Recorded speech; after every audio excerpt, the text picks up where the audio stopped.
Why is yours so loud? Because I'm standing in front of the thing. Did you say you wanted yours loud? No. Let's get our technology figured out here.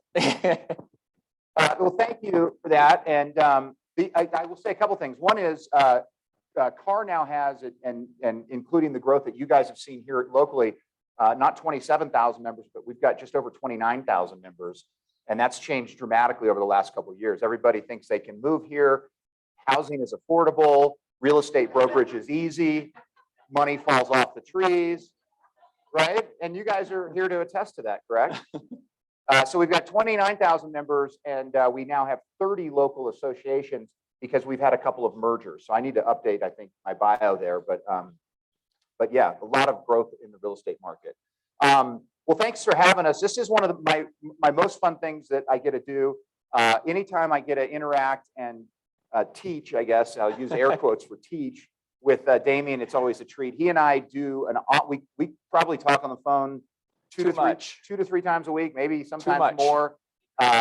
When we were going through so much of the COVID stuff last year, he and I were talking daily, sometimes multiple times a day.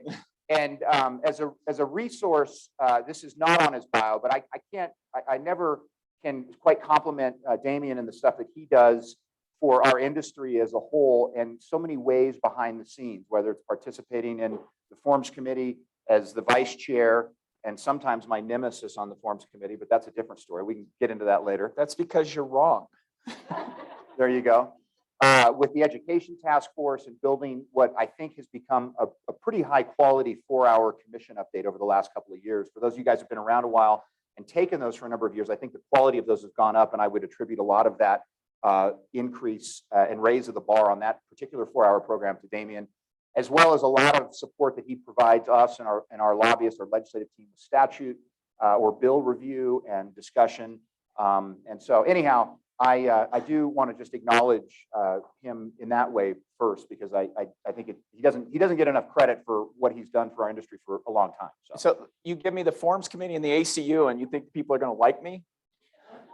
Thanks, Scott. That's great. Well introduced. That's fantastic. I really appreciate that. All right. I'm trying. So anyhow, this is the Potpourri class. Who was here 2 years ago? We did this 2 years ago at Beaver Run Resort, and it was a lot of fun. Obviously, last year, for obvious reasons, this didn't occur for you guys, didn't occur for us. But this is a fun opportunity to get back up here and do this again. I don't have a lot of slides, but I do need my clicker. Oh, this is, I got to plug this. I've been instructed very specifically by our marketing and events staff that anytime I'm doing anything with a slideshow, this slide needs to be in here until October 17th. So it'll come out soon. But for those of you guys who don't know, in addition to our now in excess of 29,000 members, which is the highest CAR has ever had in our history, this is our 100th year of being in existence. So we're going to have a really fun and informative and great session down at the Broadmoor, October 17th through 20th. Is anybody going? Any show of hands? So a handful of you guys are going. It's going to be a really neat event. We're going back to the Broadmoor after being away for our fall session for a number of years.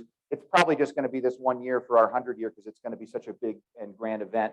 But there's going to be a lot of fun stuff going on. I will also say, and I'm not sure how fun it'll be, but the Risk Management Forum will include my buddy Damian here, as well as John Goodman and another attorney, real estate attorney that is very impressive, Diana Mendez. And we're going to be putting on a Sophie's Choice is the title of the session, which should be kind of interesting. But we're going to go through 7 or 8 different fact scenarios where a realtor is put into one of these kind of damned if you do, damned if you don't kind of situations. And so we're working on putting that together now, but it'll be a fun session. And do you promise to wear that suit? That was a couple of years ago. Our theme this year is Gatsby, and I'll be the MC for the inaugural event, which is what that was from a couple of years ago. And so I've got a different suit, but not quite as jazzy, but equally silly, I'm sure. All right, so let's get down to the kind of brass tacks. For those of you who've seen this before, you understand kind of how we do this. It's called Potpourri. It's meant to be just kind of a smattering of things that are important to talk about, but this is really intended to be a dialogue with you guys. And so how I think we've done it in the past is if you guys want to jump up and say, hey, let's talk about that, or anything else that's not on that screen that you guys want to have conversations about. I think it's valuable to get into. Does that work for you, Damian? Works for me. Does Let's that do work it. for you guys? All right, so you guys can pick. Anybody got a first topic they want to touch base on? Any order? Anything that's not on this screen? Have you guys heard that there's something going on with short-term rentals?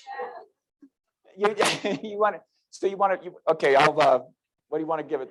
2 minutes. Okay, go. I see this room full of realtors just brimming with, like, you know, anger and confusion and maybe some frustration. And well, so that's, you know, what's funny is when I was updating this Potpourri presentation from 2 years ago, short-term rentals was actually on the same slide for Potpourri. Can we just say the same things? For different reasons, though.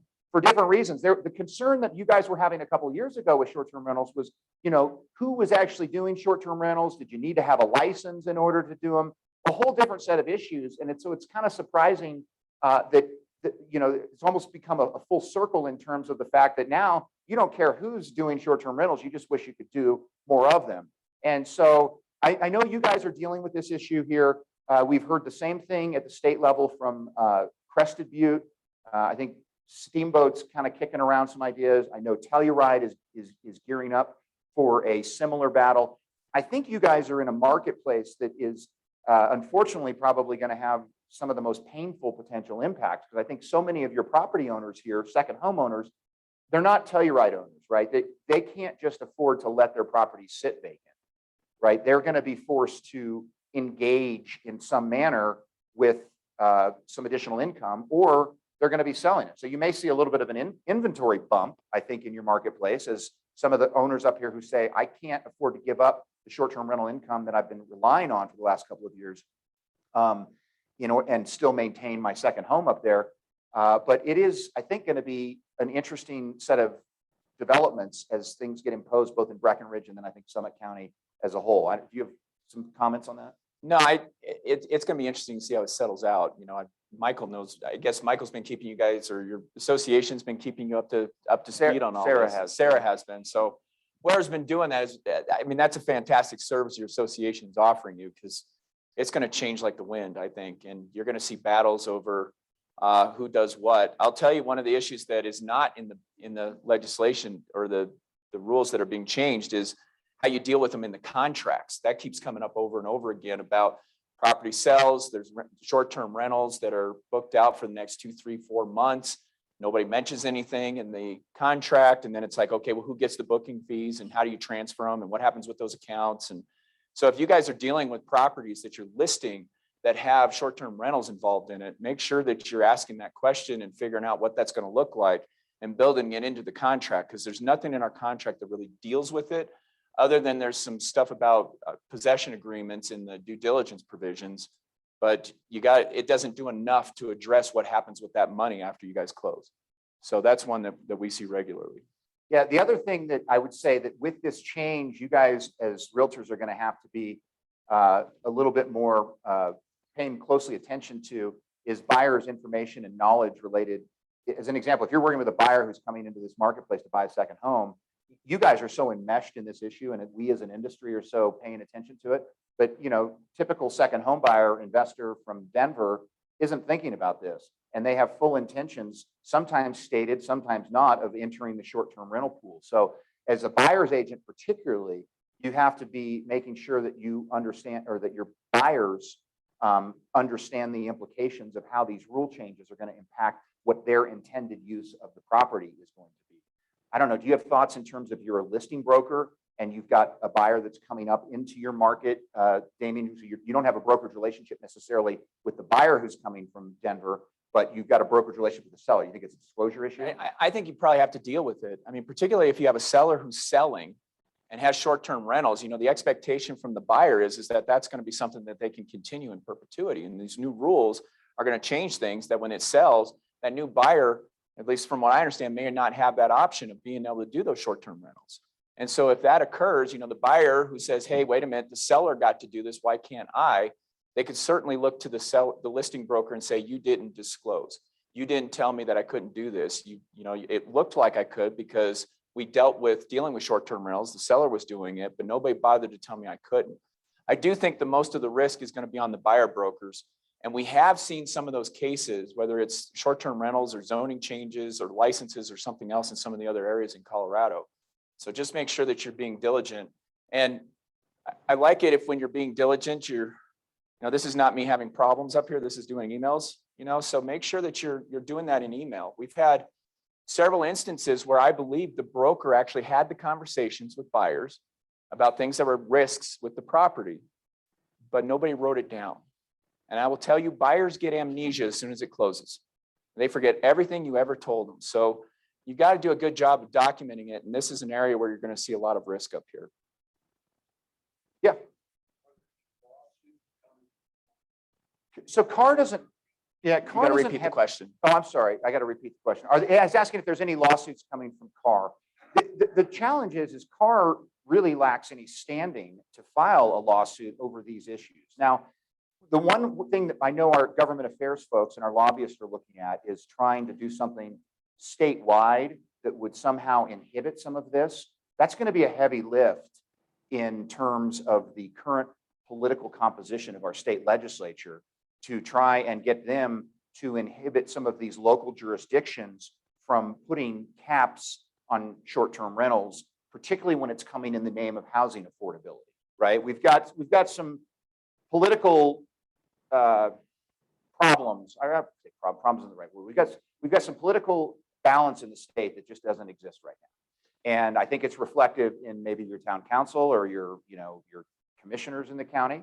I think it's reflective in some of these other marketplaces that are contemplating that. It's reflected in our state legislature. It's reflected in our governor's office and the interface with the state legislature.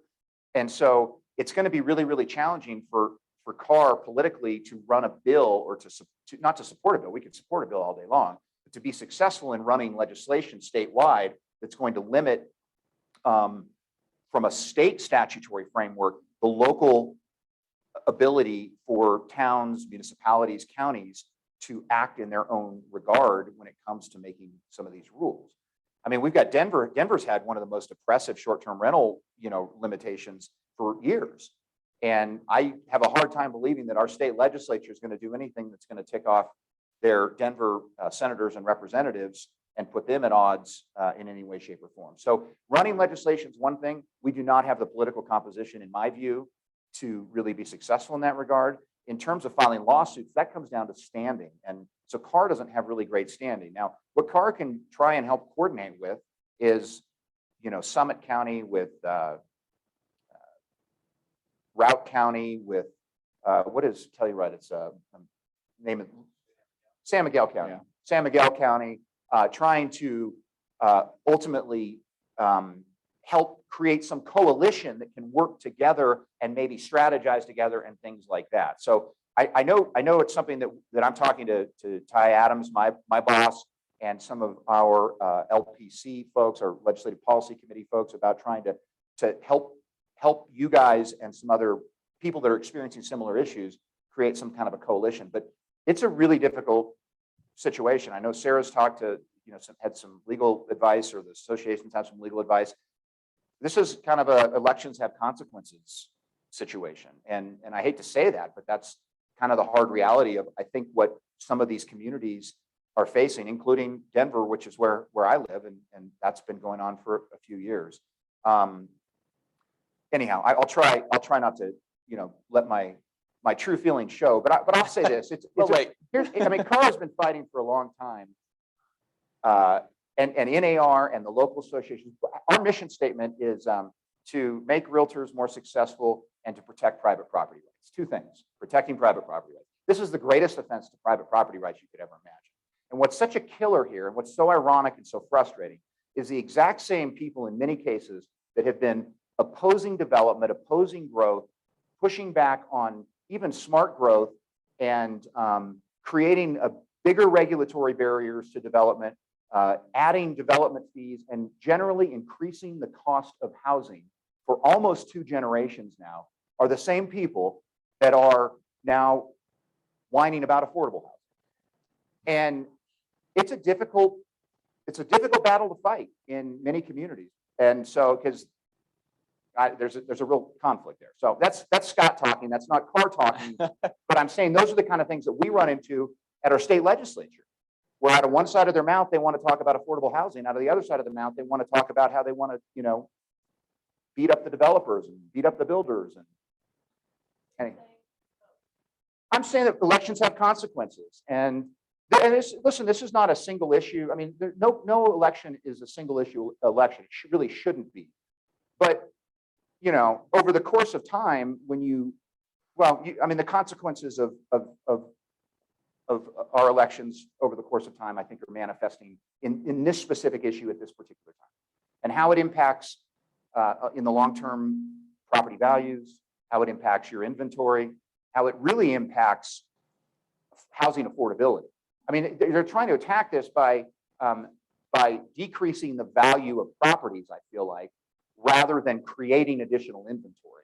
And I think there's a long history of basic economics and supply and demand that would push back on trying to just decrease the value of the inventory or the supply in order to address the demand. It's odd, but anyhow, I know there's a lot of people in the room might disagree with me. I know you're going to tell us our 2 minutes are up. A lot of people in the community that would disagree with me. So anyhow, I'll shut up. I see. Yeah.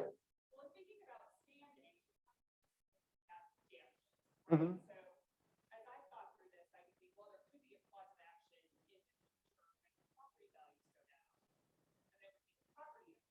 Sure. So the question is, who would have damages, and the fact that if the property values came down, that would create the damages, and whether the government be immune or not. So first of all, there is government immunity, which would be problematic. If there's any cause of action that's accrued, it might be the people that, to me, the damages is going to be the people that were using short-term rentals to afford the property and now have to sell the property because they no longer have that income coming in. I think that could be a cause of action, but I'm not sure that the government's going to, I don't think that's a waiver of immunity under government immunity. Yeah. So they're not taking it away. They're just saying you can't transfer it.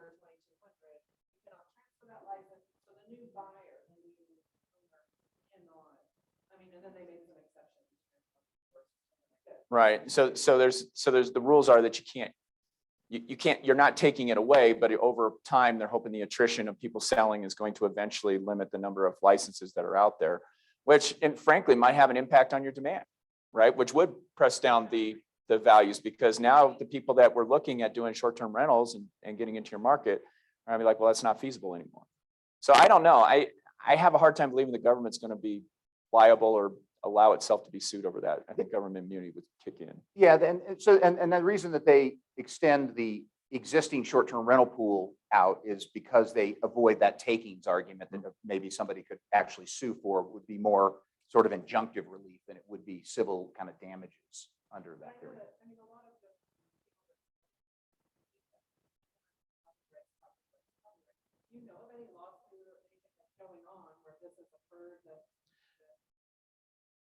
I'm not familiar with that, no. Yeah, I mean, they're doing it in the interest of fair housing. I mean, they're looking at it like, hey, property rights are one thing. We're not taking away an interest. If you have short-term rental rights, you still have a right to do your short-term rentals. What we're saying is, moving forward, just like zoning, you can't just build a marijuana shop in wherever you want. There's things that you can and can't do. So my guess is they're justifying it under that, as far as that it's not a property rights issue, because it's no different than zoning. It's no different than building code. It's no different than some of the other things that they have regulations on with what you can do with your property. And I'm not saying I agree with that. I'm just saying that's what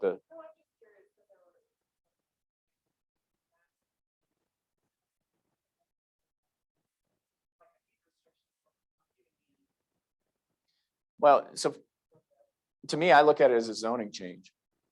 I mean, that's essentially what it is. It's a zoning change. So if you have a property in Denver that is zoned for a duplex or something, and they change the master plan or something, or whatever, they might say, yeah, you can still have your duplex, but at some point, the next guy's not going to be able to do what you're doing on the property. It's the same concept.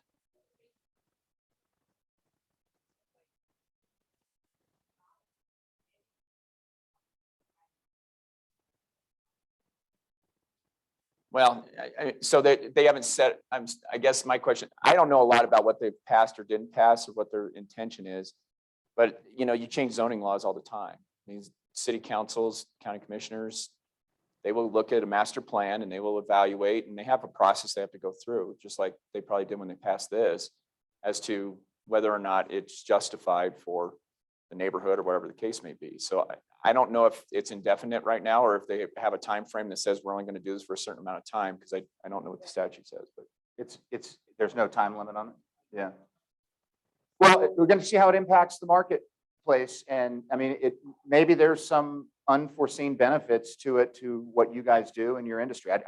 That's going to be a real challenge. I can tell you very similar concerns that might be even much larger for communities like yours is what, one of the things that NAR is tracking is there's a very real pushes in Washington, D.C. to severely limit and or eliminate the 1031 exchange.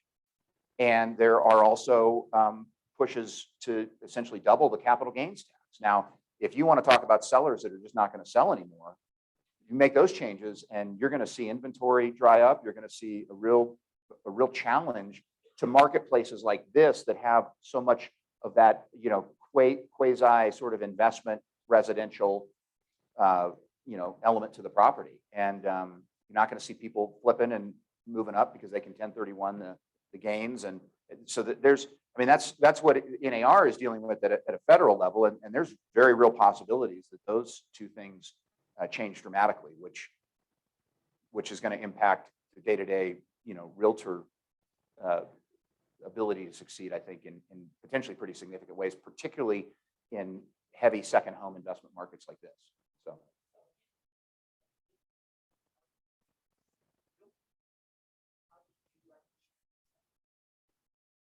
So the question is how to reduce your risk as a realtor and how you disseminate the information. I'm trying to put it on the recording for Michael. I like, first of all, you do not have to be an expert in this. Okay, that is not your job. Your job is not to understand the nuance. You may understand the nuances, and that's fine. But your job is not to understand every nuance about when they can get a license, when they can't get a license, whether they fit an exception, if they don't fit an exception, or telling them. Your job is to tell them that, hey, short-term rentals is an area where we're seeing a lot of activity. There was a time when a lot of people could do short-term rentals, and now it's a time that they're trying to limit short-term rentals. If short-term rentals is important to you, I suggest you go down and talk to the county, or talk to, if it's in a city, then talk to the city and find out what restrictions they have in place, what it would take to get a license, and figure out whether or not it's worth taking the risk or not. And if you have questions and you don't get your questions answered there, then I'm happy to refer you to an attorney that can help you navigate that legal landscape. But that's where your job is to help them understand that there is a risk there, but it's their job to decide what they want to do to investigate. Let me put a positive spin on this. I guarantee it'll be a very positive spin for this room, Damian. Are you ready? Okay. Look how I go. Look how I do this. I know that this room, there's nothing they like more than a Denver realtor bringing their buyer up to the. Oh yeah. It's one of their favorite things in the entire world.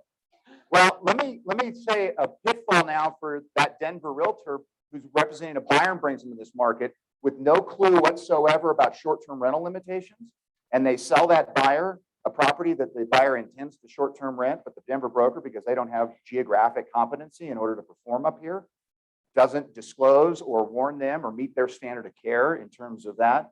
Guess what? They're going to get popped. It's going to really hit them. So you guys will enjoy that part of this, right? Watching that Denver broker come up with their buyer, ask you to let them into the property. And that might be a good segue into cooperation and compensation issues, I guess. We went a little long. We're going to get beat up for not going only 2 minutes on short-term rentals. Well, guys, I know the frustration, and I really am. I'm sorry, but you know, you just gotta fight the battles where you can fight them, and the market will adapt, I think. And the good news is values have been incredibly high. The interest in Colorado as a whole is incredibly high. The interest in being in Summit County is incredibly high. And you know, assuming the market continues to kind of do what it's doing, I think you guys will still have your opportunities to find buyers, find sellers, and do your deals. It's going to be a curveball for the time being, it sounds like. Or if the market crashes, they might get rid of it altogether. There you go. So that's something to look forward to. Well, or they realize they missed the additional taxing that the exactly. short-term rentals were deriving for the for the municipalities, the counties. So that could have an impact too. But anyhow, all right. You want to talk about the next one? Cooperation and compensation? Is that good for you guys? I'll come back to it. You guys can, well, you can pick. You guys want to talk about the top one, or what do you think? Cooperation and compensation. This is a hot topic for this market. And you guys are in this geographic zone where you get a lot more of this than a lot of our other markets. I don't care where I go, realtors are complaining about this. I can go to Pueblo and they're complaining about Colorado Springs brokers. I go to, Aspen, they're complaining about Glenwood brokers. I go to Vail, they're complaining about Denver brokers and vice versa. And you guys get a lot of that front range brokers. And so one of the things that I want to point out is this distinction between the expectation that you're going to cooperate as a realtor, which falls under the code of ethics, probably falls under license law if you've got a fiduciary to your client, the seller in most cases, wants you to cooperate with other brokers, regardless of what market they come from, because they want to sell their house and they don't really care where the buyer's agent is based, right, in most cases. But there's that piece, which is expected of everybody, and then there's the compensation piece that only flows, in your case, out of the Summit MLS. And I don't think the Summit MLS has any other, you don't extend compensation, the offer of compensation to any other MLS, is correct? There's no agreements, no partnerships. Yeah, so like as an example, in Denver, RE, Colorado, they and Iris, which is the Northern Colorado MLS, they now extend compensation, the offer of compensation to each other. In your case, that is not the case, right? You don't extend it to anybody. So one of the things that really gets me, and I get complaints about it, although I'd say it's tapered off over the last year or so, is where local Summit County realtor, as an example, or I hear about it in Pueblo, or Royal Gorge is another market that happens a lot in, where they'll put in the MLS, like, if you're a local Summit realtor, we will pay you X%. And if you're anybody else, then we're going to pay you Y%, right? And that's a problem. That's problematic from a division of real estate licensing law. They refer to as kind of limiting the buyer pool potentially. And so in that regard, you're potentially harming your seller and therefore breaching your uniform or fiduciary duties to your seller when you do that. But the real thing that gets me about it is it's not necessary. Your offer of compensation to anybody who's not a member or participant in the Summit MLS is zero. You offer nothing to anybody who is not a member of the Summit MLS. I don't care whether they're a buyer that represents themselves and they saw what the MLS offer of compensation was somehow. I don't care if it's an RE Colorado who saw your MLS listing sheet and sees what you're offering. And I just want to say before we get into compensation discussions, because I'll come back to the antitrust stuff, I don't want to hear any numbers in here in this room, right? No percentages, no, we're going to use X and Y, so just so we're not getting into concerns about antitrust, because there's a lot of those as well. There's no need to do what you're doing in so many cases. And I think that education, that message has sort of gotten out to your MLS and your participants. So you're seeing hopefully less of that. But the listing broker who is putting that caveat in there is really potentially subjecting themselves to a license law complaint with the Division of Real Estate for essentially limiting the buyer pool. I know you've got a lot of thoughts on this too. Yeah, I mean, there's ways for people to deal with it when you don't have an offer of compensation in an area, but it's kind of fun to watch, some broker come in that doesn't know the area, doesn't know what they're doing. You guys, I know, have to hold their hands a little bit. And then they get to the closing and all of a sudden, like, why am I not getting paid? It's like, well, because there's no offer of compensation. And, we're going to talk about the 2022 forms, but, one of the big things I see over and over again, and Scott's, we've talked about this before, is, at the end of the contract where it says broker acknowledgement, and it says that, who's working with who as far as the commissions and everything else. And what I typically see is something in there that says, buyer broker, and I don't know why they talk that way, but they do. Buyer broker is to be paid by seller or listing broker X%. You guys seen that in there? Right? Does that create an offer of compensation? No, it does not. That is a disclosure. Does anybody know why that's in the contract? Why do we have that? Because it's required by statute. That's the only reason it's there. The statute requires that brokers who write contracts have to have a disclosure somewhere that says who's getting paid by who. Even the amount doesn't have to be in there, as you can see by the form. But that's why it's in there. And now finally, and I think Scott's exactly, are you thrilled about that or what? I like it, yeah, a lot. Yeah, so it's a big change. Well, it's not even a big change, but Well, no, yeah, tell them what the change is. yeah, so what they did is, first of all, so brokers get sued regularly by dumb lawyers. I know it's hard to believe, but there are dumb lawyers out there. I would say most of them, but it's being recorded. And what these lawyers do is they try to drag you guys in and say, well, you're a party of the contract because you signed this bottom part of the form. Is that true? Of course not. It says end of contract. So one of the things is we made end of contract bigger. Maybe they'll read it. Because there's dumb realtors too. I mean, it's trust me. This is a time of the Probably not here. That's it. They're out doing something else. Yeah. Or they haven't done anything in 2 years and like, you know what, I think would be fun. I think I should sell a house. Yeah. So they changed that. They changed it so it doesn't have the lines on it. You know, the line numbering that's on the contract, took that out to change it. Changed the numbers so it doesn't look like it's a continuation of the contract, whereas before it was 34 and 35. And they made it so that it looks like it stands alone. So hopefully some of these guys can figure out the broker isn't part of the deal. But the other thing it did in there, because of all these issues of brokers thinking that, oh, this is where I put my compensation if I'm not a member of the MLS up in Summit, is that it has in there and says, this is not a compensation agreement. You need a different one. So hopefully that'll straighten some of that stuff out. Yeah, it goes both ways. If you guys want to go to Denver and sell real estate, you don't have an offer of compensation either. Unless you belong to RE Colorado, absolutely. If you belong to an MLS, you have an offer of compensation. If you go somewhere that the MLS and you don't have an offer, or you don't belong, then you don't have an offer of compensation. Yeah.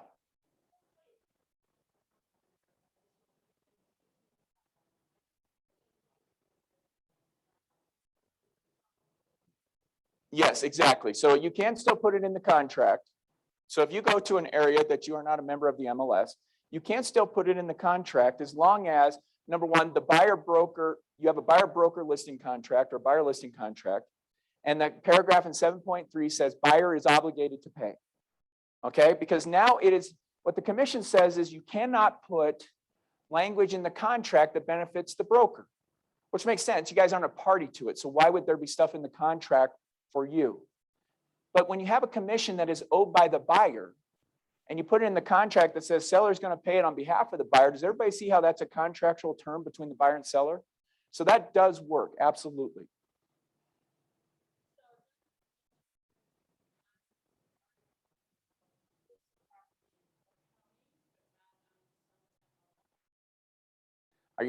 So Denver broker lists their property on Park County and not on Summit MLS, and you're going to ask me, are they competent?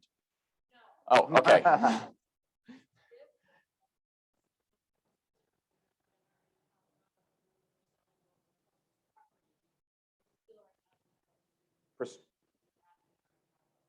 They're not in RE. So yeah, the RE Colorado, it's got to be they got to belong to the MLS where the offer of compensation exists. Okay, so if they're listing it RE Colorado up here, guys, and the only place it's listed is in RE Colorado, even though it's up here, you guys don't have an offer of compensation, even though the property is up here. So the property has to be in the MLS in which you belong in order to have an offer of compensation. Where Damian was going, though, is the listing broker may have a competency issue. If they're trying to take a listing in Summit County or Park County or in this area and they're not able to, or listing it on the Summit MLS, then there could be a competency issue. But do be clear, there is no offer of compensation that is made to you based on your geographic location. It exclusively flows through the mutual participation of two MLS participants. That's it. And so the other thing I'll just say, and then I'll have a question, is we get arbitration requests at CAR all the time. So we handle pro standards, which is arbitration and ethics at CAR on behalf of, I think it's 27 out of the 30 local associations in the state. So most of them. We get all the time arbitration requests that come into our grievance committee, and they're based on the broker acknowledgments. They're coming from a buyer agent who wrote in their listing brokerage firm or seller to pay X% in the broker acknowledgments, and they get denied right out of court. They don't even get referred to a hearing because there is no contractual relationship that's created through that broker acknowledgement. So I'm really hopeful that these modifications in addition to a big sentence in there that says, this is not the place to secure any brokerage commissions, cuts all of that off, and buyer's agents stop believing that somehow they can create a right to compensation through modifying that specific thing. The best way to do it is in the additional provisions, but you do have to have that 7.3.1 checked in the exclusive right to buy. And then your buyer can request of the seller through the contract to pay you so that they don't have to, essentially. A question here?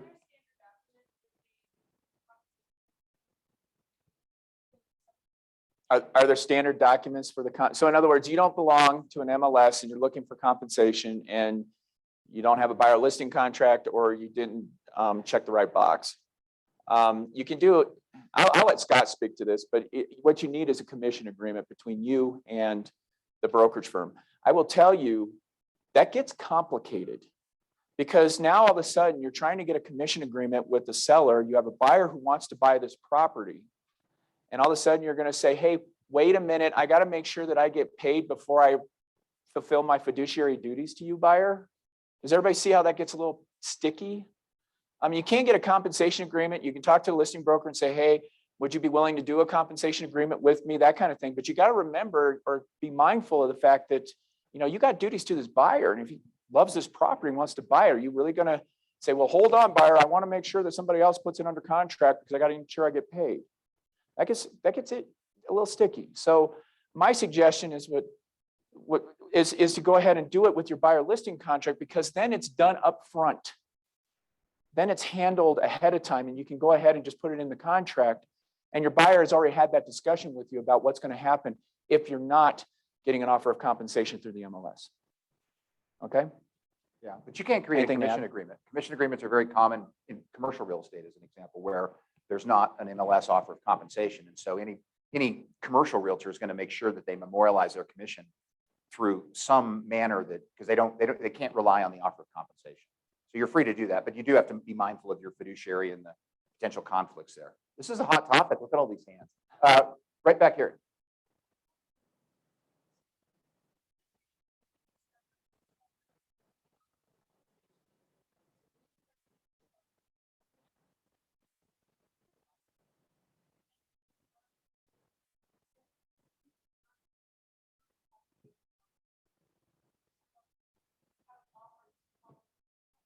That's true. So they don't get paid anything. Yeah, but I do want to, you raise a really good point. So if you're a listing broker, as I said before, most of the time your seller doesn't care if the buyer's representative is from Summit, from Denver, from Mars, for that matter. They just want to sell their house. They have a lot of brokers. Mars does. Yeah. And so, so if you are doing anything that is modifying what you're offering to an out of market or out of MLS participant, then that needs to be coordinated with your seller through presumably your listing agreement as well. In other words, you as a broker can't do that unilaterally based on how your listing agreement with your seller is structured. Yeah, you want to make sure that you talk to your seller about the fact of, well, if somebody comes in from another offer that doesn't have an offer of compensation, are you okay with me telling them that they're not getting paid? Are you okay with, a lot of times where this comes up is in the 11th hour on a settlement statement. But you do have a listing contract that says you're going to offer compensation, but you did offer compensation through your MLS. But I would at least make sure that your seller is on board with what you're doing so that if the buyer all of a sudden tries to tank the deal because his broker isn't getting paid, you could have a fight with your seller. Yeah, so good question. Yeah, in the back.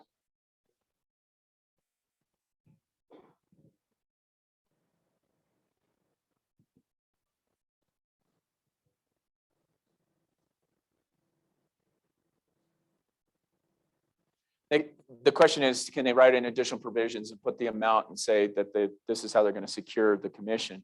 Yes, they could do that, but there is a caveat. The rules are very clear that the only way a broker can put that in additional provisions if it's for the benefit of the buyer.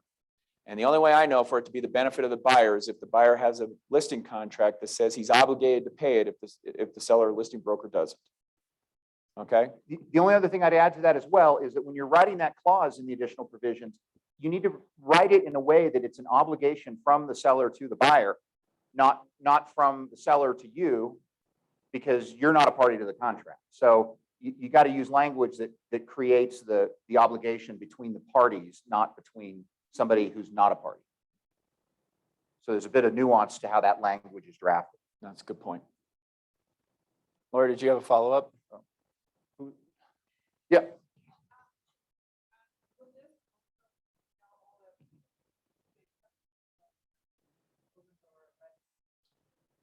You've seen it where they have listings on their site that are not, and then buyers are going to the site saying, I want to see this house, I want to see this house, but it may not be listed in the MLS.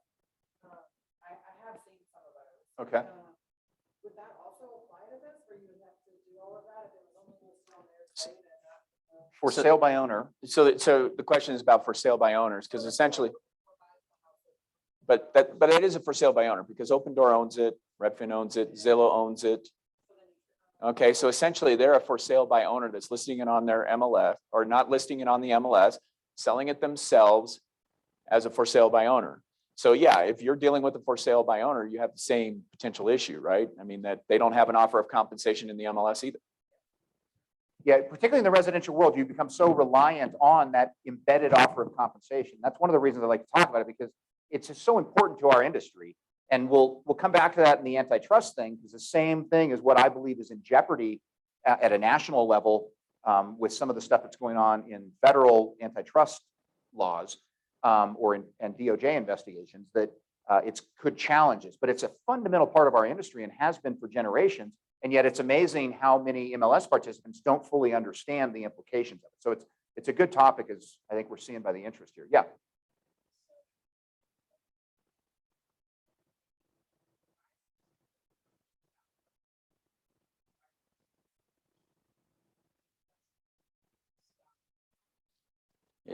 The question is, if you fill out the form at the bottom that says that they're being paid by the seller or the listing brokerage, do you have to deal with that? To me, it's a disclosure. I mean, that's all that is. It's by statute. The brokers are supposed to disclose where they're receiving their payment. And they're disclosing it incorrectly, but that doesn't seem like my problem. It seems like their problem. I mean, what's your No, I would agree. opinion? I mean, you might want to clarify, but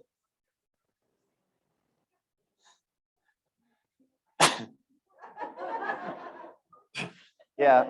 I imagine that the word is going to be getting out here shortly, because there's going to be 2022 red line contracts coming out. This is one of the topics that's in the forms because of the changes to it. So I do think it takes what, about a year after we make these changes for it to work its way through the industry? Yeah, I think so. It takes a little while, but there will be education in the 4-hour update course. I would recommend you guys, and I'm sure SAR has probably already coordinated a line-by-line contracts class in this fall or winter before the new forms come out. Red line contracts.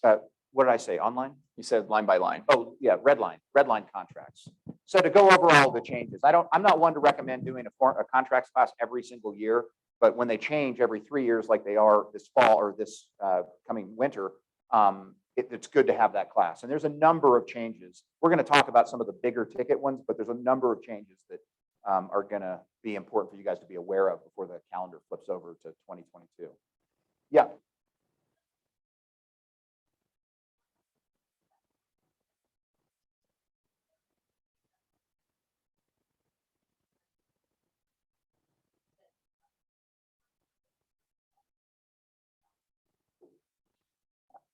All it says in the listing contract is that you're going to make an offer of compensation to transaction brokers or buyer brokers. As far as I haven't looked at the listing contract in a while because I haven't had to rewrite it in a while. But to me, it's more of a disclosure as to what you're paying or what you're going to offer to pay, but it's not even necessarily a requirement in a listing contract. Now, that being said, with everything going on with DOJ and these class action lawsuits, I think that's why you want to be uber careful that you're talking to your seller about what is this compensation going to be paid or not be paid, make sure they're on board. Because commissions are just such a hot topic right now. You want to make sure it's transparent. But yeah, and if you're taking a larger percentage than what is reflected in your exclusive right agreement, then I think that's a mandatory disclosure to your own client, in this case, the seller.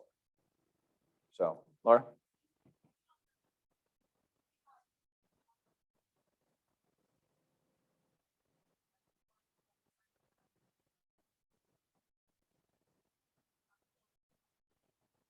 The question is, do you have a problem if they're out of MLS and they're not a participant? Can you still pay them?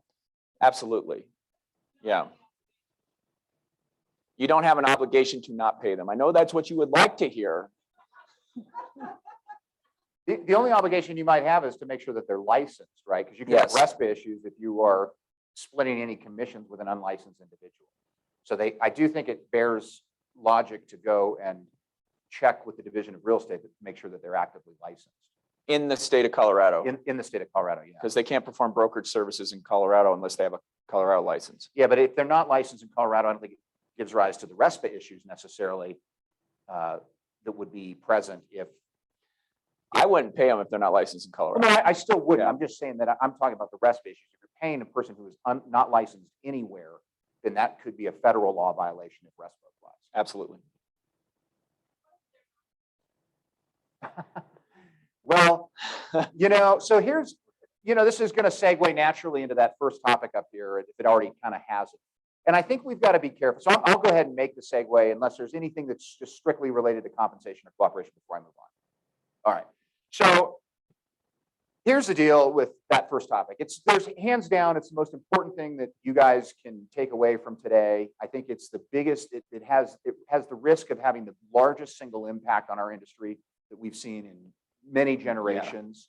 Yeah. And it's all of the stuff brewing related to antitrust allegations, at least, and a very active antitrust investigation that's currently now going on again with the Department of Justice over NAR. So when we talk about like not paying realtors, you guys are in a well, I think I'm comfortable saying this. I think SAR MLS is, you have 100% realtor participation in that, correct?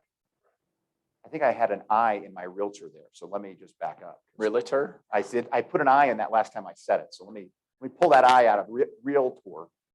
You have 100% realtor participation in your MLS. That is certainly not the case, as you guys probably know, along the Front Range, Iris, and RE Colorado, throughout a lot of MLSs in the United States of America. The benefit that they have, or that you guys have, is that you are wholly owned by SAR. The bigger problems become in a case like RE Colorado that is jointly owned by Denver, DMAR, Smedra, and I think Mamar has some ownership interest, as well as, I guess, formerly Aurora used to own that, but now they merged with Smedra. So they have multiple Realtor Association ownership interests. So there is much more of a microscope with regard to closing MLS membership exclusively to Realtor membership. You guys don't have that same scrutiny because you own wholly your MLS by yourself, okay? So many MLSs in the United States of America are owned by multiple Realtor associations, and many of them have made the voluntary decision to essentially open membership to realtors as well as non-realtor licensees. All right. But anytime you are talking about treating a non-realtor differently, I think you've got to be careful, similarly careful to how you would be in talking about how you would treat a Denver realtor differently than you would a Summit realtor. The same considerations give rise as it relates to fiduciary with your client. Is it in your client's best interest? What is it really just your motivation that's driving that? And so I want to be careful with that. And I also want to be careful with, when we start talking about some of the prominent syndicators of our day, right? And we get sometimes, and there's a lot of practices that I think frustrate our realtor community. And I think whether it's the iBuyer programs that they're using, whether it's the loose adherence in some views to the rules, whether it's their unwillingness in some cases to use the state form or commission approved contracts, they bring on a lot of their own negativity towards what they do. But when you guys as an association, and so let me just back up real quickly. Antitrust applies to unrelated market participants, and this room is a perfect example of that. If within your brokerage office, the realtors within your office decide that they want to set commissions for your office, if they want to collude, conspire, they want to do any of those things, you're free to do that, because in that case, you're related market participants.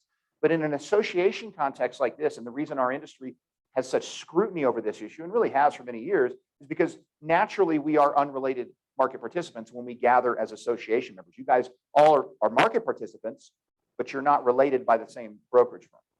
All right. So that's when we get into these environments, whether it's a board meeting or a meeting like this, and we start talking about, oh, those darn folks that start with a Z, right? And all the stuff that they're doing. And we really shouldn't be, putting up with this. That is collusionary type behavior that could be under the Sherman Act, under federal law. And that's one of the other areas. So it's distinguishing between a market participant and a non-market participant, a realtor and a non-realtor, a syndication company, or any company that you just don't particularly like. If two brokerage firms in this market decided they were going to get together and, let's say blackball or something, some other brokerage firm in the marketplace, you've got the same concerns. So that's all of the stuff that we're dealing with that doesn't have anything to do with commissions. All right. So we do need to be more careful than ever, as particularly in the association context, of being very, very conscious of that because of what's going on. Now, you want to set up the main issue that it relates to commissions and what's really going on, because that's what we know about antitrust. We know when I say you got to talk in X and Y and we're not going to use percentages, there's no such thing as a market commission, right? That's the common stuff that you guys are all aware of. You don't think as much about talking poorly about iBuyers or speaking poorly about other brokerage offices or discriminating. Inspectors. Yeah. Well, yeah, market decides they're going to blackball an inspector. It's one thing if an office wants to collude and conspire against an inspector, but when multiple offices do it, you've got the same kind of concerns. Yeah, it's boycott is what it's called under federal law, and it comes to, if you have market power, if there's enough of you that get together and say, gosh, I hate XYZ inspections, we should stop using them. That creates an antitrust violation potentially. The one that we're seeing at the DOJ and the antitrust lawsuits, you guys, we talked about in 19. How long has this been going on? 2 years, 3 years? March of 2019 was the first lawsuit that was filed. And there's now we're up to 3? There's another buyer lawsuit, or I'm sorry, there's another seller lawsuit that was filed in June of 2019. And then just earlier this year, there was a buyer class action lawsuit filed as well. And where they're scrutinizing you guys is they're saying, wait a minute, these commissions, they're supposed to be negotiable. If you go across the entire country, how come it looks similar? How come it looks, I won't say the same because I don't think it's the same, but does everybody see? That's where the problem is. And they're saying that, hey, Merle, was it Merle? Merle's the first one, yeah. Yeah, Merle was the first one, and this guy was a seller, and he didn't have any choice. He had to pay a buyer broker, which drove up his costs, and his broker told him he had to do it, which meant that because of that, buyer brokers it's an antitrust violation. There was no negotiation, and because of that, NAR and a whole bunch of big brokerage firms should all have to pay. So that's the sense of what's going on with commissions right now, and it is scary. I'll let Scott talk about the DOJ. I'll tell you that I have a client that got the subpoena for the Merle case. Okay, so what they're doing now is they're going through these MLSs. RE Colorado is one of them, and they're looking at different participants or different brokerage firms at some of the major franchises and saying, okay, what we want to do now is we want to pull all the documents that you have from 2007 up through 2019. And we want to see anything that has to do with commission. And we're going to have you pull any training that you have, and we're going to have you pull any kind of pieces or memos or anything else that you have that has to do with commissions and what the brokerage firm has decided and what you tell clients and how buyers get paid and buyer brokers get paid and all this stuff. And they also want some emails from some of the participants in those brokerage firms. So it's really gearing up. I don't know where it's going, but it is not going away. And now we're seeing other copycat lawsuits with the other one that was filed, and now there's another one I call it a copycat. It's a little different. You can set that one up because you told me about it last night. But this is why it's a serious issue. It's because we don't know what the outcome of this is going to be and what the implications could be.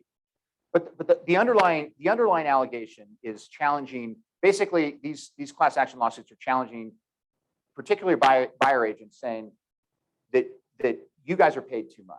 Buyer agents are overpaid and have been overpaid for generations because what has evolved out of the mandatory offer of compensation through the MLS. The reason that there's an offer of compensation policy in every realtor-owned MLS in the country and has been for 50, 60 years is because it's an NAR mandatory MLS policy that if you're a realtor-owned MLS, you have to offer compensation to a cooperating broker, to another participant in your marketplace. And what they say evolved out of that is essentially a mandatory minimum offer of compensation that is a percentage that they can go no matter where that you can look in San Diego, you can look in Sioux Falls, Iowa, you can look in New York City, you can look in Miami, Austin, Texas, no matter where you go in the country, it falls within an incredibly narrow range, like tenths of a percent. And the plaintiffs are saying, how could that possibly be if there's no such thing as a mandatory minimum other than NAR colluding and conspiring with the 4 other co-respondents, which is Keller Williams, Home Services, Realty, and Remax, the major franchisors, realtor franchisors. For generations, you've been colluding and conspiring to essentially overcharge sellers who've been harmed because you've been forcing them to pay a mandatory minimum offer of compensation to a buyer's agent. And that's the basis of the class action, right? And so that's a challenge in a really big way. And so when we think about these federal class action lawsuits, what this is the tobacco litigation, mesothelioma, think about Roundup litigation. Those are where those things are at. So NAR and those 4 co-respondents have all filed motions to dismiss those class actions. And since we last convened a couple of years ago, both of those motions to dismiss have been denied. So this thing is moving forward. They're in discovery, as Damian mentioned. They're firing subpoenas out to all these companies and large brokerage firms, and they're gathering their case. The law firm that represents the Merrill, the first one, is the exact same law firm out of Chicago, Illinois, that took down Big Tobacco. So these are high power, heavy duty plaintiffs law firms that are initiating these things. They have deep, deep, deep pockets. And they have teams of paralegals that are literally scouring realtor Facebook pages and other places to look for more evidence that our industry colludes. Because people post things like, they're not paying me my market commission, or references to things like this that just don't frankly work. It adds fuel to the fire. Yeah.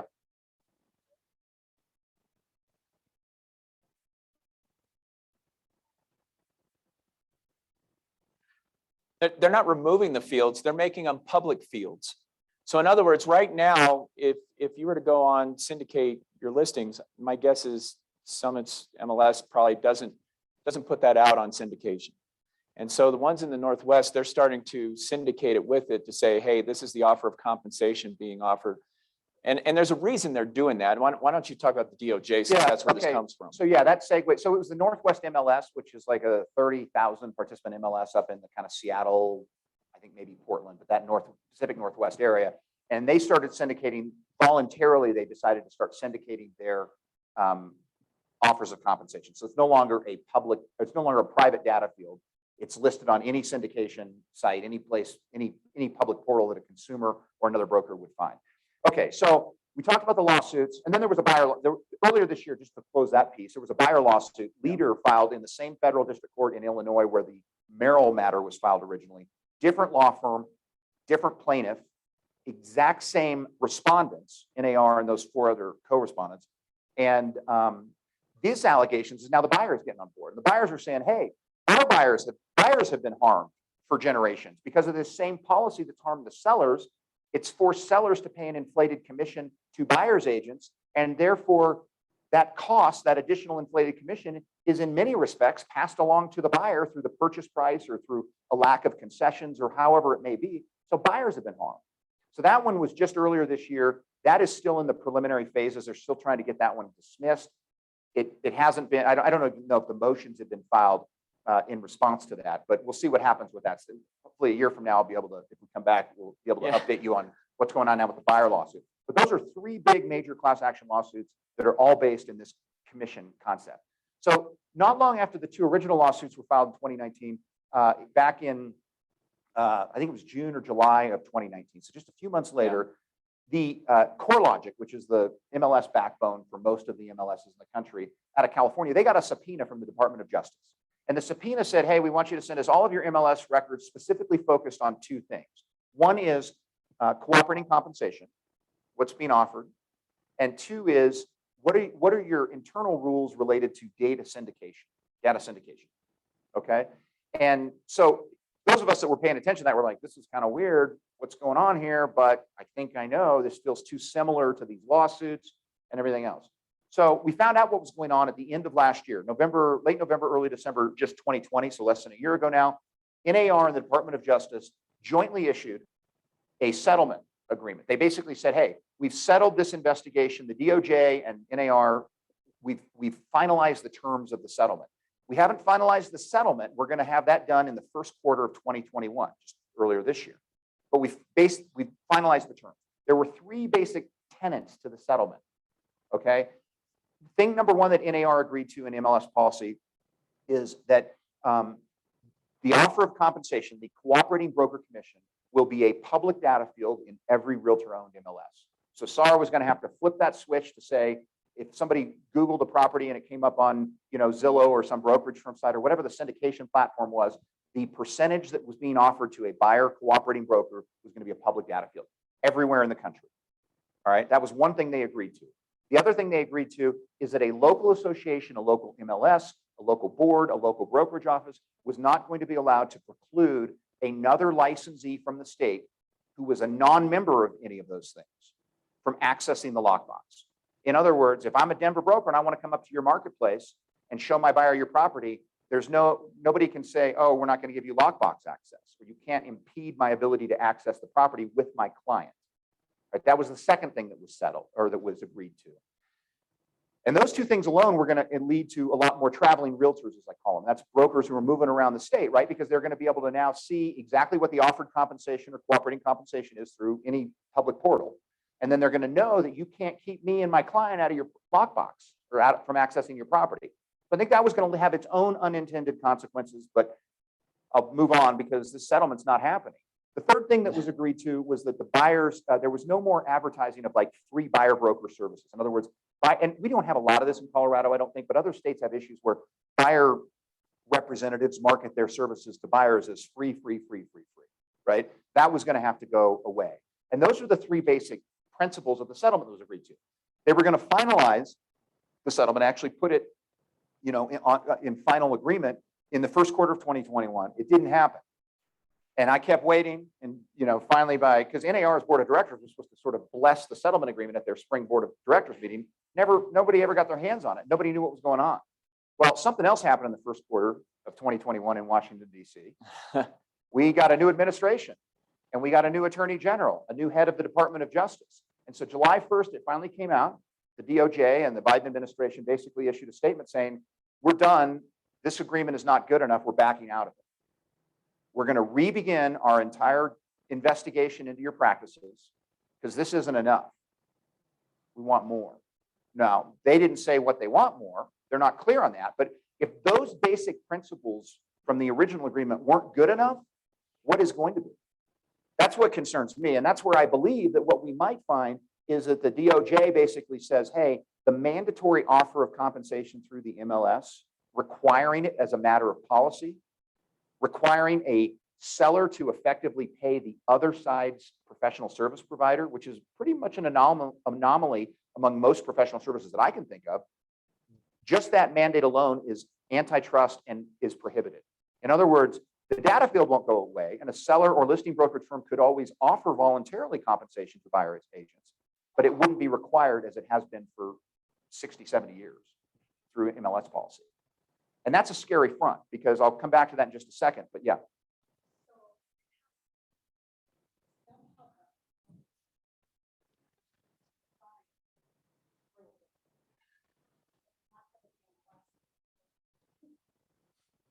Repeat the question. Yeah, I didn't get the question. Would you repeat the question?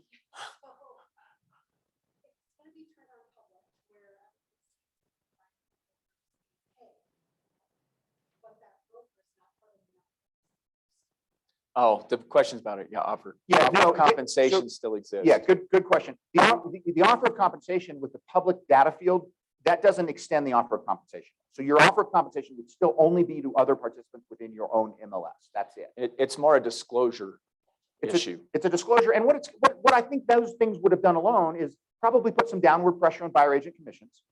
Right. I think buyers are going to try to get more in their buyer agent pockets because they're like, wait, you're getting this, and I just did the math, and well, I think I thought we were going to see more direct deals, or buyers go directly to the listing broker and say, hey, I see you're offering this to somebody who has an agent. I don't have an agent. I'd like some concession or some credit or a reduction in the purchase price, whatever it might be.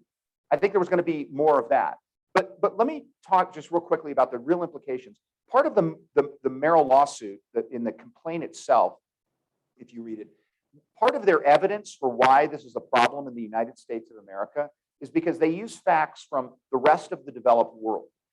The United States of America is the only developed world, the only first world country in the world that has this policy in place. And there's a lot of other countries that are first world countries where they have buyers and sellers and they sell and trade real estate just like we do here, but they do not have that MLS policy. In every other country in the developed world, buyers pay their own agents. That's how it's done because there's no mandatory offer of compensation from a seller or from a listing brokerage firm. Well, that's going to be the problem. There is implications to this, but that's the facts that they're alleging is, hey, the buyer should be paying their own way. I mean, we all know that the reason this policy started years ago when we had sellers agency and seller sub agency, if you want to go back that far, was because the only way for the buyer to potentially pay for this is if the loan, if it was included in part of the purchase price. So that's, I mean, there's a lot of other things that have to happen before, and I'm sure those arguments will be raised. I'm sure some of the arguments that will be raised also will be the fact that, has anybody seen a downward pressure on buyer broker commissions in this market? Right? So I'm sure that those things will be raised too, but Scott's talking about what the implications are and what the potential risks are. Yeah, so anyhow, again, I'll use a number here because it comes out of the facts of the lawsuit itself. Average buyer agent commissions in the rest of the developed world is just over 0.4%, like 0.4%. So it's minuscule compared to what some of the expectations are among most of our markets in the United States of America. And that's part of their evidence. They're saying this is a perfect example of how sellers have been harmed because of this mandatory offer of compensation. So I'm using that number in that context, but that's the implications of that could be pretty dramatic. Now you're right. There's a ton. Listen, we don't support any of this stuff, and no. NAR is fighting it so aggressively you can't even imagine right now. And there's a ton of good reasons. Think about the implications on a buyer isn't in a place to pay their broker at closing, right? They've got closing costs, they've got moving costs, they've got down payment, they've got they've got all kinds of other things to deal with at the time of closing. So that's one of the reasons that this is developed. And if you take away, let's say that a buyer, just to use a round number, has to cut a $10,000 check to their own buyer's agent at closing. If you consider like a conventional, 80-20 loan to value kind of mortgage, and you take out $10,000 from that down payment or the reserves, you've reduced the purchase price or their ability to perform by what, 50 grand in a purchase price? I mean, so there's a lot of good arguments that I think NAR has with regard to why this system has evolved, and including the ability to finance it. But I suppose that part of the change could also be that from a federal lending or underwriting guideline standpoint, for Fannie and Freddie and loans like this, that they could allow some nominal increase for the buyer to pay their own broker and to essentially finance that in. So that could be one of the concessions that comes. But the point of all of this is our industry is under a microscope for all of these antitrust issues like we have never, ever, ever been before. And it runs the risk, unfortunately, of really changing the landscape of how anybody in this room has always done business, which is you've been able to rely on an offer of compensation. You've relied on it to be within a pretty narrow window in most cases. And you haven't had to do much else to secure or fight for it. So I guess I would close by saying that I say this a lot. There are, I think there's generally, I don't know if you've ever heard me say this, but I think there's three kind of categories, very broad categories of realtors. There are those that provide no value to a transaction. Hard to believe. I mean that. And it's a pretty significant percentage. None of those are in the room because they don't come to things like this. They don't pay attention to stuff. They don't pay attention. They're part-time. They're doing other things. This means nothing to them. But there's a broad category of realtors that do not provide value or add value to a transaction. There is a category of realtors that are the heavy hitters. They're the top producers in every single market. And those are the ones that add value, and they're really good at articulating their value. They're really good at marketing and selling their value. They're really good at explaining what they bring to a deal. And it's different with every single broker. Everybody brings something different, and you add value in your own way. But being able to articulate it is super, super important. And it's going to become, I think, increasingly important as we get to this new frontier, particularly for buyer's agents, right? The third category, and this is one that I'm most empathetic for, are those that add value, but aren't so comfortable or great at articulating everything they bring. Those are the ones that need to get themselves out of that category and into that middle category and really refine your value proposition. It used to be 10 years ago and beyond, your value proposition was, well, I have access to the MLS. I know what's on the market. That's gone out the window for years now, right? Because everybody kind of have, I mean, not maybe access to the MLS, but they've got access to at least as much property information as your buyers feel like they need to find and identify opportunities. So that's been gone for a long time. It's all of the other things that you guys bring to a deal. And I think it begins with agency. I think it's agency. And that's one of the reasons that I think for you guys who are acting as transaction brokers in situations where you don't need to, and we can, I'll let you go on this, but being an agent is what your buyers want. They want to sign an exclusive right to buy with you. It's the only way you can become their agent because they want you to fight for them. They want you to advocate for them. They want you to advise them. They want you to provide all those agency duties. And when you get better at spinning that, you're going to get more exclusive right to buy signed, which is going to protect you guys and also potentially secure your commission in the long run. So getting out of that third category and into that second category will make you insulated from most every market. And that first category, people that don't add value, realtors, they give everybody a bad name anyhow. And maybe some of these changes will shake out a percentage of the marketplace that just can't figure out how to get their feet on the ground after some of these changes potentially take effect. Yeah, to echo what Scott's saying, you guys should be working on your value propositions now. I mean, in fact, I think we said that back in 2019 when we started talking about it. It's time to start explaining what you guys do. At the end of the day, a buyer thinks they close on the transaction, nothing happened. This was such easy money for the broker, but that's because it's a duck on a pond. They don't see the paddling underneath and the things that you do to make sure that they don't have issues to deal with. And so you need to make sure that you're explaining what you're doing under the water. And part of that, guys, in Colorado, we do have an advantage over a lot of other parts in the country. You guys have a limited license to practice law. You have contracts. You have forms. You have things that you can explain to clients. You don't have to send them to a lawyer every single time that you get a contract in because it's a state-approved form. You're allowed to give advice on.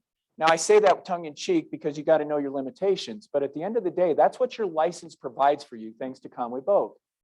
And you need to start helping buyers understand that's what you're doing and that's the value you're bringing to the transaction. You know, fiduciary duties is great. That's something that you should be talking about as far as your obligations to them and how you're looking out for them. But you need to be better about your value proposition and helping them understand where that is and what you're doing for them and how you're paddling under the water. Anyhow, this is getting like you're browbeaten. I feel like everybody's like, oh my God, why did I come this morning?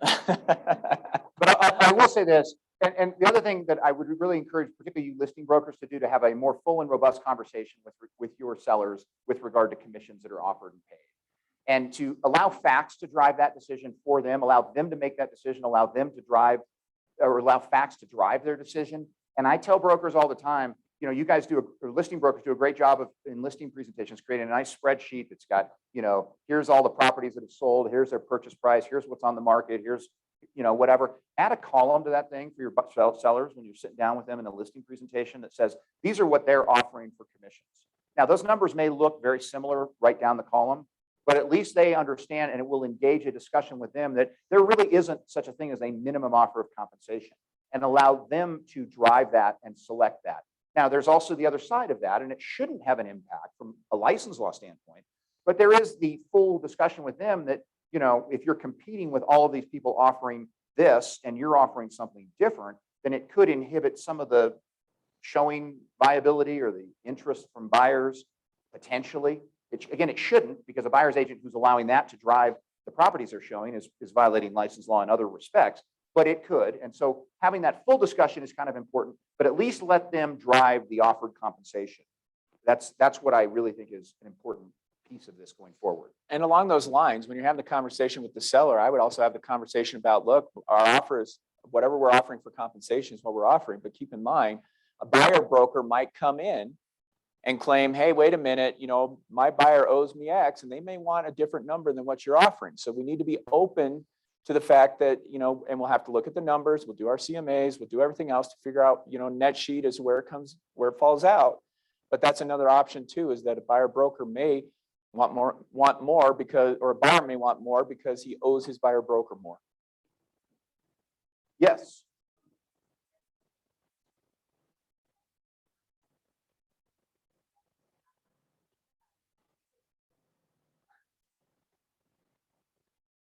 I,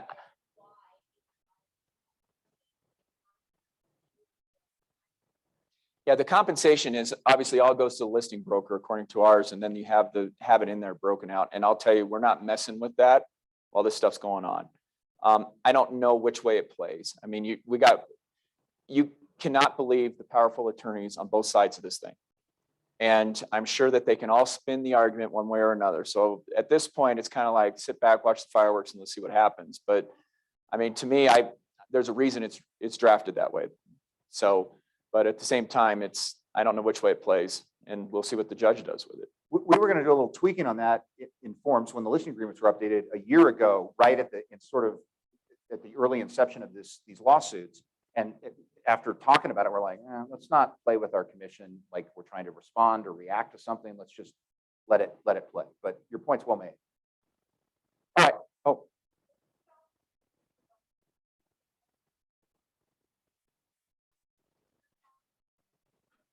Yeah. Yes, the sellers do get confused. I mean, that's why we did make the change that we did make was trying to change the order so that you guys could explain this is the total, this is if there's a broker involved, this is what gets paid out. That's the purpose of it. But again, you start splitting stuff out, then it starts to get messy. And I'm going to leave it at that because I'm afraid of stepping into something I don't want to step into. All right, cool. Anything? What else up here? What else jumps out at you? We can go home. Insanity. Is it insane? Do you guys have multiple offers? Do you have waiving inspections? Do you have appraisal gap guarantees? Sorry, momentary waiver of loan. When they need a loan? When they need a loan, waiver of, how about escalation clauses? Those are my personal favorite. Changing from cash to loan in the middle of the road. Yeah, I've heard that because, well, my lender my broker told me I had to go for a cash offer first, but now I want to change to a loan because I didn't realize, which I should have because I'm an idiot, that purchase price money is different than refinance money.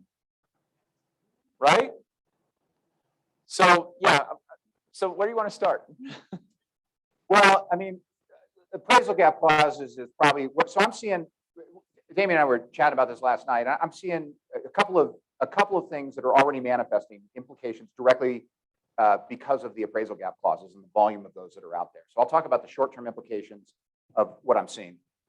Short-term implication and there are two sides to it. Short-term implication number one is buyers, buyer brokers who are writing these clauses, I don't believe are doing a good enough job of explaining the implication of an appraisal gap clause. When a buyer is signing a contract, writing an offer that goes under contract, that buyer agrees to bring up to an additional 15, 20, 25, you guys probably see even bigger numbers in this market in some cases, $1,000 in the event the property doesn't appraise. It's an unusual contractual provision because most of the time you've got some certainty with regard to what's going to happen, but you're basing this on an appraisal that is inherently uncertain.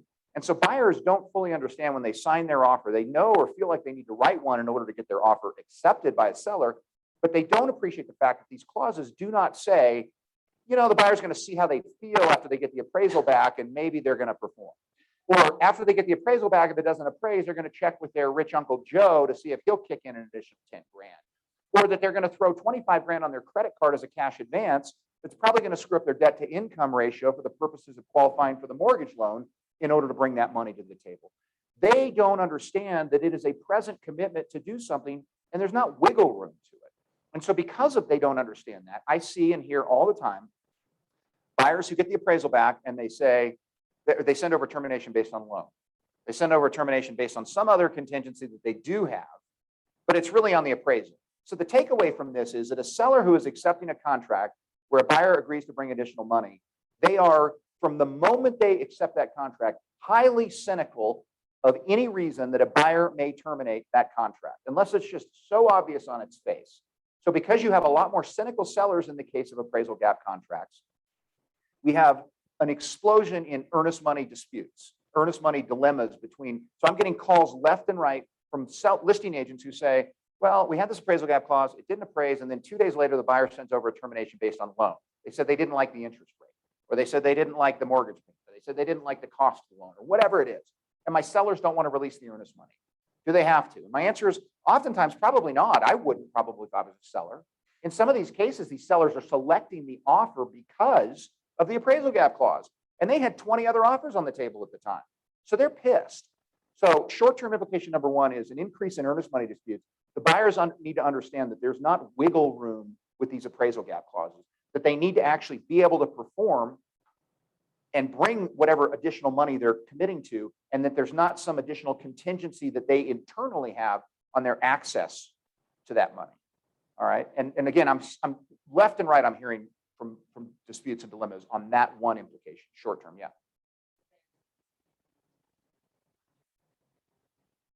Is there something in the form that's going to remedy that? No.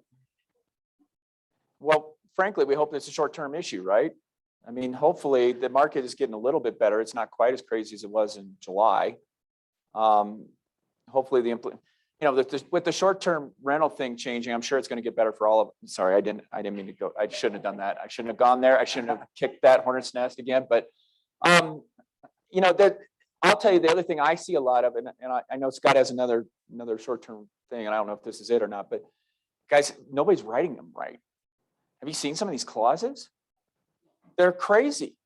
And all of a sudden, you get into it and everybody's like, oh, I didn't think it would appraise for 100,000 low. Okay, well, now what happens? I don't know, what does the contract say? It doesn't. Yeah. And the problem is you guys are getting yourselves into these problems because when you start writing additional provisions that trump the contract to buy and sell and take out those rights under appraisal, you're creating that liability for yourself when the party starts saying, well, I don't read it that way, I read it this way.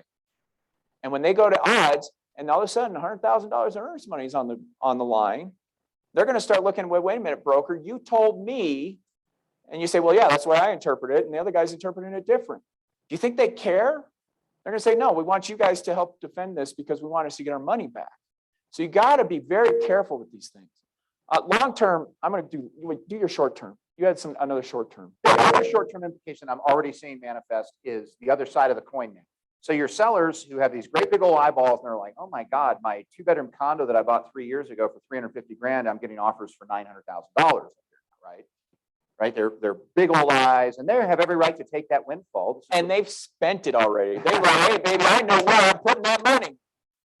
So they have every right to do that. But here's the deal: is buyers who are getting beat up by sellers in the transaction, they're writing appraisal gap clauses, they're overpaying for properties during the course of the transaction. When they close, those buyers expect the property to be perfect.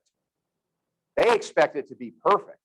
And they've just come out of it. Sellers have treated them like crap for the last 8 weeks, right? They got no concessions. They got no inspection resolution. They overpaid for the property. Well, now they go move in, and all of the cracks and creaks and crevices and cat piss and all of the stuff, they see. I don't know why cat piss, but apparently stains in the carpet or whatever, because it works with my CK. I see. It's called alliteration. Oh, it's okay. a literary device that some people use. So they see it all, and now a normal transaction, right? A normal world transaction. It's like buyer leaves and they're like, God, I love the house. I could have done a little bit better, but it is what it is. Seller gets out of that deal and they go, I could have gotten a little bit more, but it is what it is. In this world, the sellers gets a pure windfall, and the buyer's going like, they're teed up. They're ready to litigate. They're pissed because they didn't feel like certain things were disclosed. So I'm getting, again, left and right calls post-closing. Buyer's agents call the hotline and say, well, my buyer moved in and the seller didn't disclose this, and this, or even just this and this. And the buyers, unlike a normal market condition where there's a lot of give and take throughout the transaction, they're actually suing. They're actually pursuing the sellers for failure to disclose on a level that I haven't seen historically over the past several years. And that's reflective of the appraisal gap clause, because that's the starting point for overpaying for the property. So the takeaway for this is you listing brokers and your sellers, they need to be thinking about being robust in their seller's property disclosure, right? More than they normally are in a normal market, because there is actually more litigation that's ensuing for failure to disclose than there is in normal circumstances. Yeah, and we've seen a lot of those. And one of them was, and remember I told you about dumb lawyers? They can always find one to take the case. And when they take it, it's like, well, let's see, we'll sue the seller. And of course, the buyer broker and the seller broker, because they had to have known. I mean, I had got one the other day that they accused the seller of knowing that there was flooding. There was nothing in the seller's property disclosure to disclose the flooding, and they hid it in the walkthrough behind boxes. Oh, so your inspector didn't look behind the boxes? But we're suing the buyer broker because they should have protected us, and the listing broker. I'm going, how is this a listing broker problem? Still in the lawsuit. So you got to be careful. And like you've heard the expression, was it hogs get fed, pigs get slaughtered? Mm-hmm. You know, I would have that conversation with your sellers, because you take too much advantage of a buyer, they're going to come back. One of the other long-term issues that I want to talk about, how many of you were selling real estate in the Great Recession? Okay, when you were selling real estate in the Great Recession, Eric, do you remember who took the beating when the Great Recession, the market changes, the values of properties fall to the floor? All these, we're talking about ninja loans. You know what ninja stands for, right? No income, no job or assets. That's the loans they were giving out. And they had all this stuff fall. Who was the fall guy that got blamed for all of this? It was the appraisers, right? The appraisers are the ones that took it on the chin, because they overvalued, and and all the brokers like, oh, well, you know what, this one next door prays for this. And then when it fell, they were the ones that got hammered, and they got new legislation, they got all sorts of stuff, and they got beat up. The reason we have appraisal gap guarantees now is because the appraisers are unwilling to do that anymore. They don't want to take it on the chin anymore. So who does that put in the line of fire if the market changes? The brokers. Because now you're the ones that are doing these valuations and changes. So the long-term consequence that I'm concerned about, and I don't know if it'll happen or not, because I got to tell you, everybody keeps telling me the market's going to keep going up and everything else, which usually is about the time that something happens, but maybe not. I don't know. Okay? But if it doesn't, if the market shifts, and you have people that did $50,000, $100,000 in appraisal gap guarantees, and 4 years later when they have to move because they lost their job, and they now have to go to another place, and they can't get the equity out of their home, do you see where that's going to be at odds? And they're going to be like, well, wait a minute, because again, amnesia. I don't remember ever talking about appraisal gap guarantees. Why did we overpay for this? Our broker just wanted a commission. Because that's what they would believe. That's what they think 4 years later when they don't remember how the market was at the time they bought the property. So you guys have got to memorialize and have those conversations with them about, are you sure you want to do this? Okay, I think you had a slide on another presentation you do. Is it a good market for any buyer? And yeah. I've said for years, I've said to brokers or to realtors, Colorado has not been for several years a good market for most buyers. I think over the last year or so, it's not been a good market for any buyer, right? I mean, it's just really, really hard to be a buyer in this marketplace. That doesn't do you guys a ton of good in terms of like, that's not going to be cars like, come to Colorado. It's a terrible market for buyers, sales pitch. But I mean, from a real practical standpoint, that goes to educating your buyers, right? You as buyer's agents need to prepare your buyer for the consequences of diving into this marketplace. Because, and I talk about in baby realtor school, day one, you learn qualify your buyers, right? You're talking about financial qualifications. In other words, you as a buyer's agent don't want to waste your weekends and evenings showing $1 million properties to a $500,000 qualified buyer. So you got to qualify your buyers financially. That is always the case, always will be. But in this market, you have to emotionally qualify your buyers as well. They don't understand what they're getting into, and they can't anticipate the cumulative effect of being rejected or not having offer after offer after offer accepted. And when they then decide, well, I'm just going to stay put, or I'm just going to renew my lease, or I'm going to take my house off the market, I'm not going to sell it, I'm just going to stay, whatever it is, you as a buyer's agent, if you haven't properly qualified them, in many cases, you've written dozens of offers for a buyer, and you've got nothing to show for it. Spend a lot of weekends and evenings away from your family and skiing and mountain biking and doing all the other things you guys like to do, and you got nothing to show for it. So setting buyer expectations in this market is super important. And goes to the qualification aspect. It's just more on the emotional side. Yeah, and on the flip side, they may not decide, oh, I got to get uber aggressive with my offer in order to get the property, and then they start saying, well, let's waive inspection, and let's see if we can do a cash offer, and let's do appraisal gap guarantee over the top, because they all of a sudden get really competitive and they get really anxious about the fact that they have to find something. That's when you have to say, again, emotional qualification. let's do a gut check, guys. Is this really what you want to do? Is it really that important to be buying in this market? Okay, make sure that you're setting yourself up so that you're not the fall guy when they make a bad decision.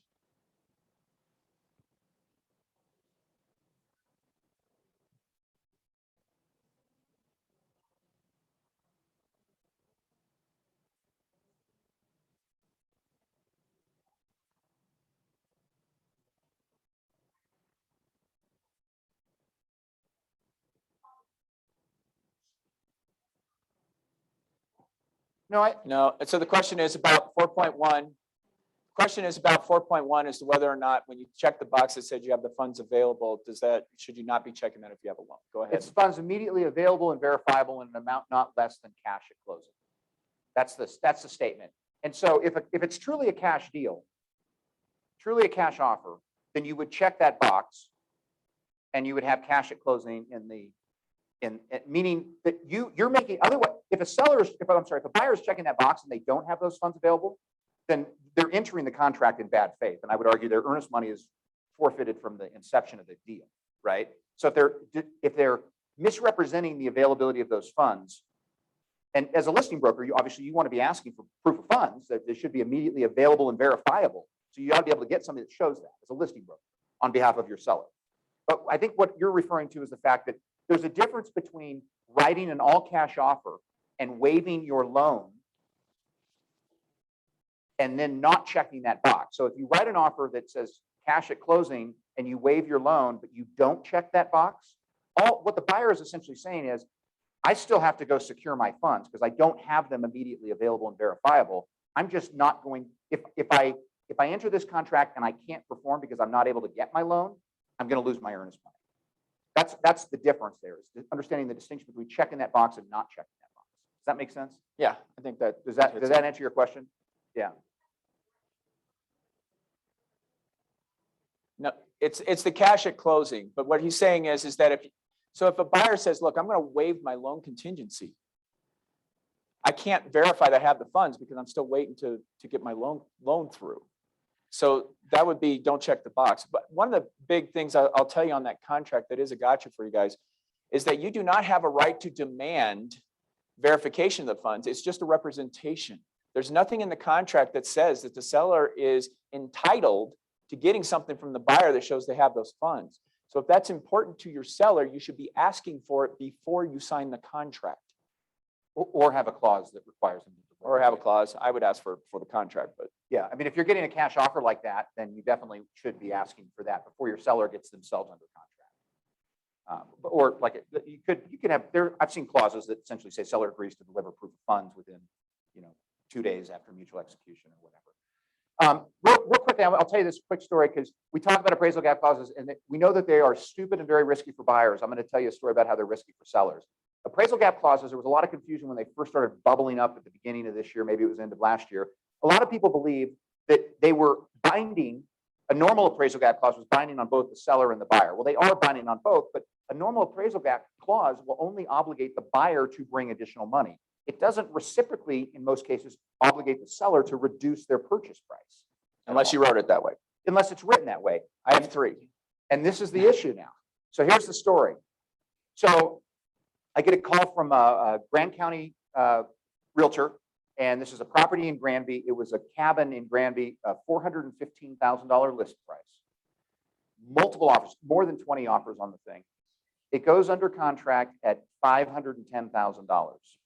And the seller writes in there an appraisal guarantee or appraisal gap clause. It says seller agrees to bring up to an additional $10,000. Buyer agrees. Buyer agrees to bring up to an additional $10,000. That would be great. Seller, you bring money. Sorry. Buyer agrees to bring up to an additional $10,000 in the event of any appraisal shortfall.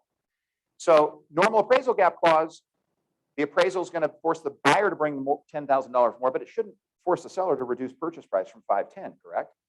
In this particular clause, there were 5 extra words. I felt so bad for this listing broker who called me and she was crying by the end of the call. This clause said, buyer agrees to bring and seller agrees to accept. 5 words in the clause. Property appraised, 510 grand purchase price, 415 list, it appraised at 415. Seller had to bring an additional 10, they got to 425. That's an $85,000 boo-boo for the listing broker and seller because the seller had to reduce the purchase price to $425. So I think that's a great example of, again, 5 words that swings this whole thing and creates all kinds of liability. This poor broker was like, we had 26 offers. I was spreadsheeting everything. I was worried that she just missed those 5 words. And then when it didn't appraise, look what happened. And so the point with this market or the market intensity and the stuff that you guys are dealing with is that it really forces you to be playing at a very high level, not just on the buyer side and making sure you're not, because all of these stupid decisions that buyers are making, guess what? You are their intermediary. You're their broker. You're their proxy for bad decisions. Or scapegoat. Or scapegoat later. But the point is that even on the listing side, you're busy. You've got all these offers going on and things are crazy. But missing 5 words like that it costs the broker her commission, and she's going to get an errors and omissions lawsuit as well from the seller for not advising them on those additional 5 words. So be cautious in this market. Simple things can change dramatically. I think we beat that one to death. You want to talk about waiving inspection or escalation clauses, or I like to talk about inspection. Go for it. Because buyer, we talked about qualifying the buyer, and the buyer is like getting to a point they're getting desperate, right? They've had 10 offers that didn't get accepted. They're getting desperate. They're starting to agree that they want to do things, and then they come to you and they say, "I'm going to waive my inspection." Right? You're the listing broker. You get the offer in. What do you do? What? Not a good idea. Why?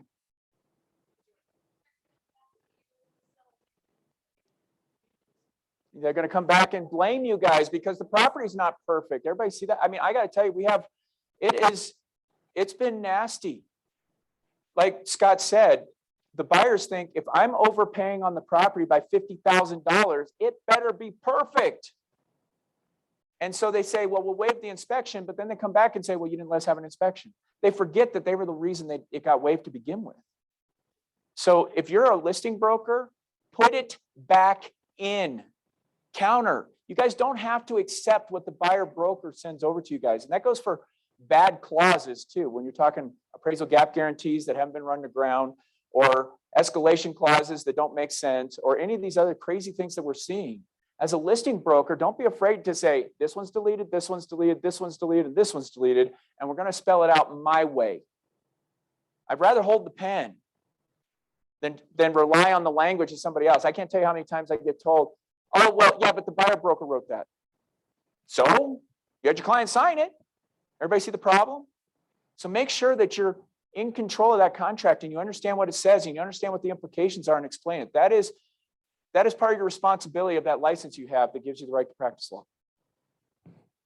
Escalation clauses, I can't stand them, and they're so like contractually odd that there's no basis in it. So I got just as an example, and I had a lot of calls, but the cautionary call I got that I'll give you guys here was a buyer's agent who had an escalation clause. She told me she encouraged her buyer to cap the escalation, but the buyer didn't want to because they really wanted the house.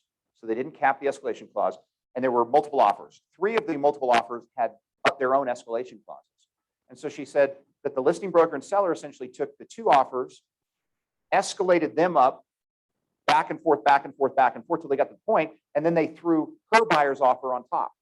And so the net increase was like $105,000 over the original offer price, uncapped. And she calls the hotline going, can they do this? And I go, I have no clue. We don't have legal precedent for this kind of idiocy in our contract.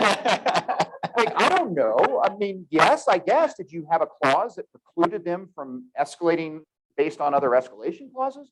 No, that's not what people are doing, right? And so they lead to all of these consequences that they put you into to new territory. They put your clients into new territory to the point where if they're actually going to litigate things, you don't know where they're going to end up. But I'll tell you what, if your client ends up losing that litigation, then they're going to be pointing their finger right back at you from a standard of care standpoint, looking to tap into your E&O policy or whatever else. And so it just, there's nothing but cautionary tales to take out of the insane market that we're currently doing. You guys really particularly are currently doing business in. I mean, it's very, very unique. And I don't know, hopefully there'll be some equilibrium. Yeah, the escalation clauses, I think, if it was me and I was a listing broker, I would take the escalation clause out. I would clean it up in a counter proposal and I'd go back with a real price. So it's clear as to what everything is happening.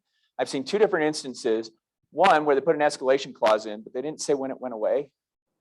So they got all the way to closing and then somebody brought in a backup offer for 50,000 more than that. And they said, okay, buyer, you need to perform, which means that you've got to bring your price up to 50,000 more for tomorrow.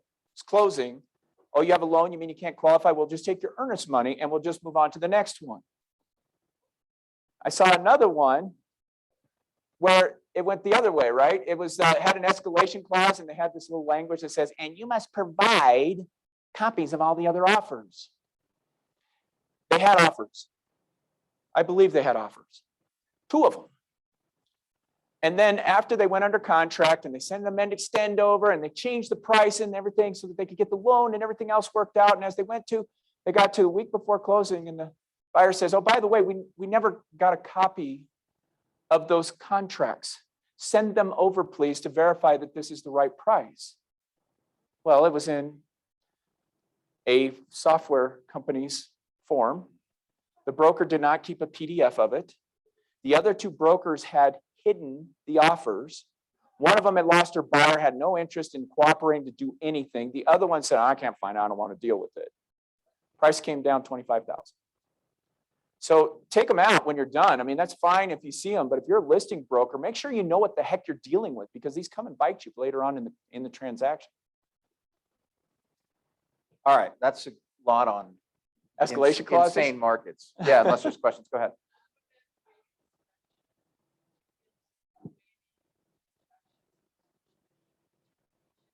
Oh, you want to talk about what the contract's gonna? Well, I guess this is. I don't care. You can leave. First of all, I will tell you guys, I don't like waiving the objection because it's from a practical standpoint, right? If you represent the seller, market changes. You know, there's nothing in the contract that obligates the seller to do anything. They get an objection. They don't have to fix anything. The buyer comes back and says, hey, just so you know, the structure is falling apart. There's mold and there's holes in the roof and it's a meth lab. We'd like you to fix those. And the seller says, no, that's okay. That's why we're selling. You know, I mean, there's no obligation. There's no health and safety requirements. There's no good faith. There's none of that crap. It just, sorry, that's legal jargon. It's just, you know, you give us an objection. We decide whether we want to accept it or not. And so from a listing broker's perspective, I don't think it matters if you take out, and I know a lot of listing brokers out there like, well, you have to give up the objection because this is as is. They're all as is. Contract says it. Doesn't change anything. So to me, I'd leave the deadlines in. I put them next to each other, I put objection and termination of the same date, resolutions a couple days later, and we're done. Let me just respond to that real quickly, and then I'll let you go. Damian and I we've butted heads over this. And just so we're clear, I'm right.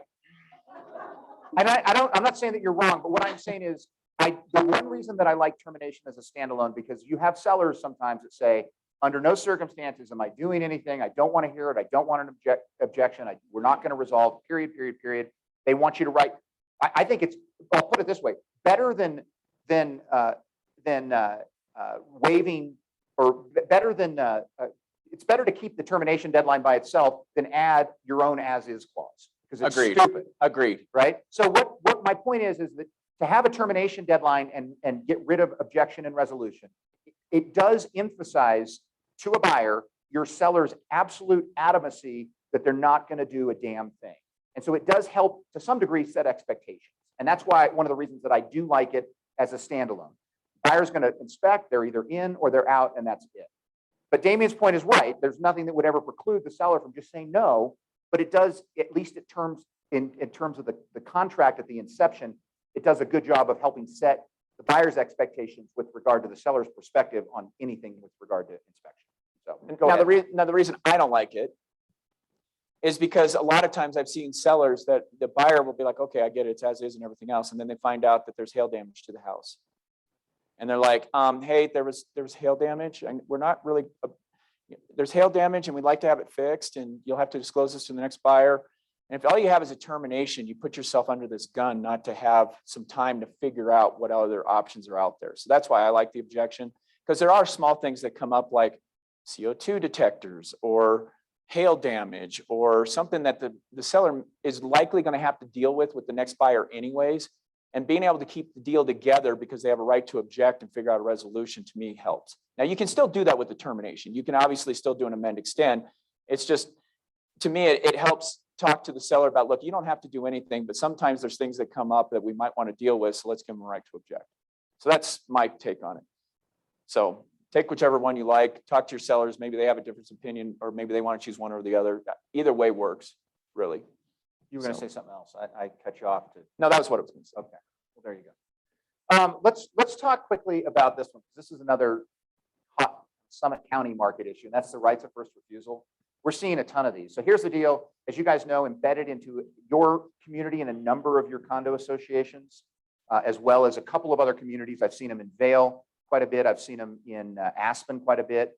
I've seen a couple in Steamboat. And believe it or not, I've seen two in Grand Junction. There's at least two buildings in Grand Junction that have these.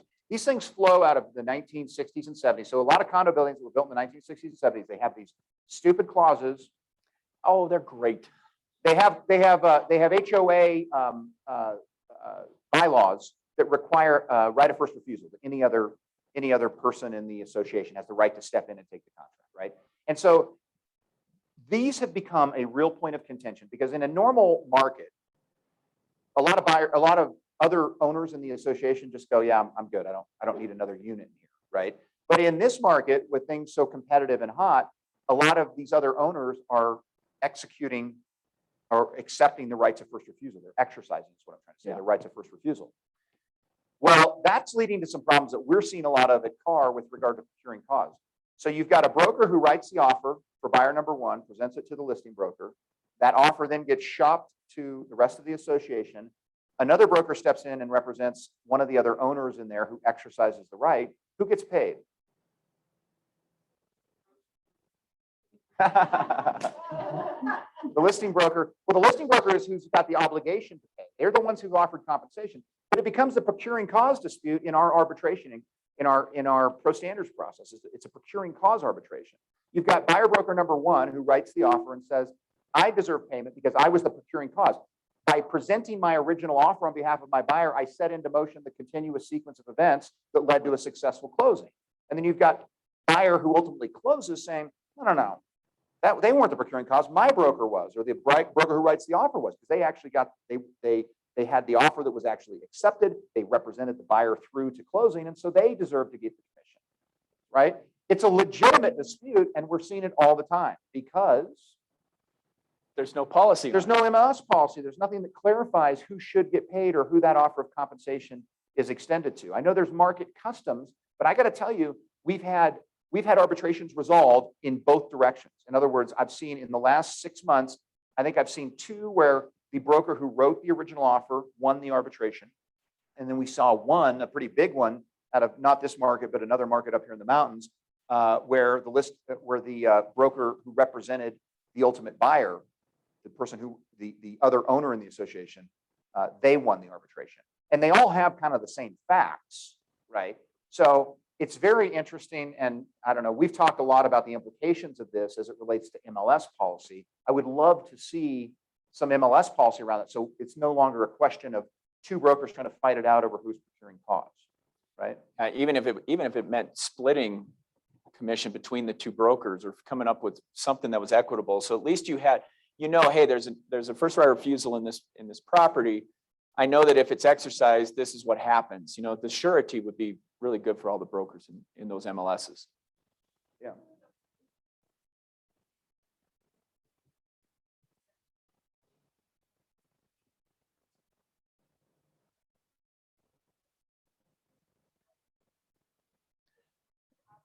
I don't, the question is because all of the first right of refusals in every single one of these communities is a little different, does that create conflict in writing some kind of policy?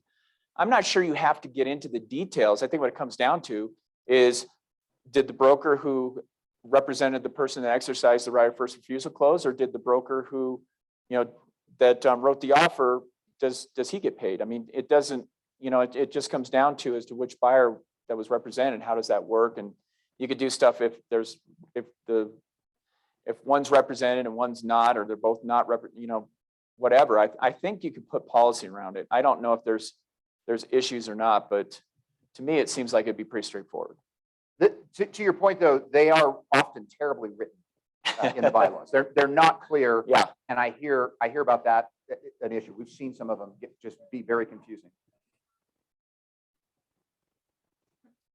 They literally wrote them on microfiche.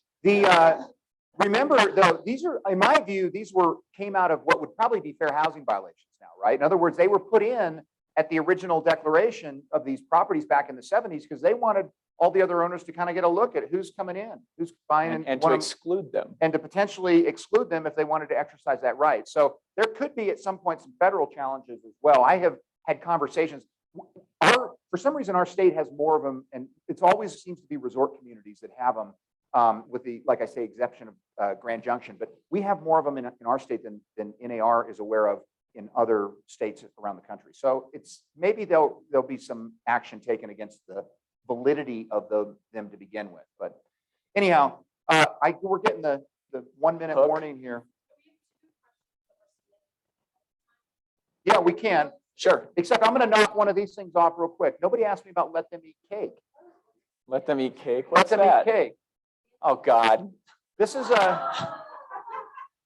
Damian's got is Brady 3? Is that what he yeah, is? He's turned 3. Anyhow, Damian's quite the baker, isn't he? I thought those were pretty darn impressive.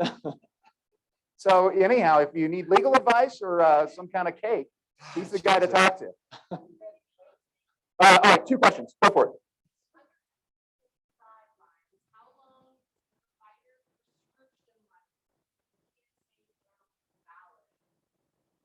I have no idea.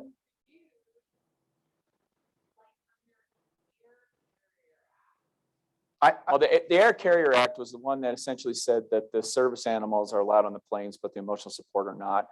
I don't know what the law does as far as emotional support animals or anything else. I would tell them to go contact. I deal with Pete Muccio at Cheddar Sulzer, and he would be or Karen Harvey or somebody at Springfield and Braden that would know this stuff much better than me. Yeah, although the Air Carrier Act, I think, does provide for emotional support animals. It's the only, so we've got 3 big bodies of law. We've got Fair Housing, we've got Air Carriers Act, and we've got ADA, Americans with Disabilities Act. Americans with Disabilities Act, to my knowledge, is the only one of those 3 that doesn't acknowledge an emotional support animal. Right. It's the Fair Housing, and I think the Air Carriers Act, which is why you start to see roosters on planes and things like this. Although they have tried to. I think they've reduced that though. I think that's what that did is took out the emotional support animal and said they had to be a service animal. Yeah. But of course, they did have the news article about the service horse that literally the service, miniature horse that was on the plane and everybody was upset about it. And that falls, it's a service animal. So it is. Dogs and miniature horses. Dogs and miniature horses. Only 2 that could be, I don't know why miniature horses, but. So in terms of fair housing, one of the things that I know that HUD did was issued some guidance, and they issued it about a year right before COVID hit, and I read it at the time, and I don't know that they put a limitation on the letter in terms of from the healthcare provider, but they did clarify that it is somebody who has to be under the active care of a healthcare provider, and that really eliminated a lot of you used to be able to go online and you could go have some spiritual healer in South Dakota. And you could get a letter from them saying, yeah, this person requires a emotional support animal. So they iguana. So they contain that by some of that guidance. And so there does have to be ongoing active care of that individual. But in terms of how long the letter is valid for, I don't know that there was additional limitations on that. So this is a really tough topic in a lot of respects. And I feel bad for property managers who get hit with it. HOAs get hit with this issue quite a bit. And it's problematic, but I'm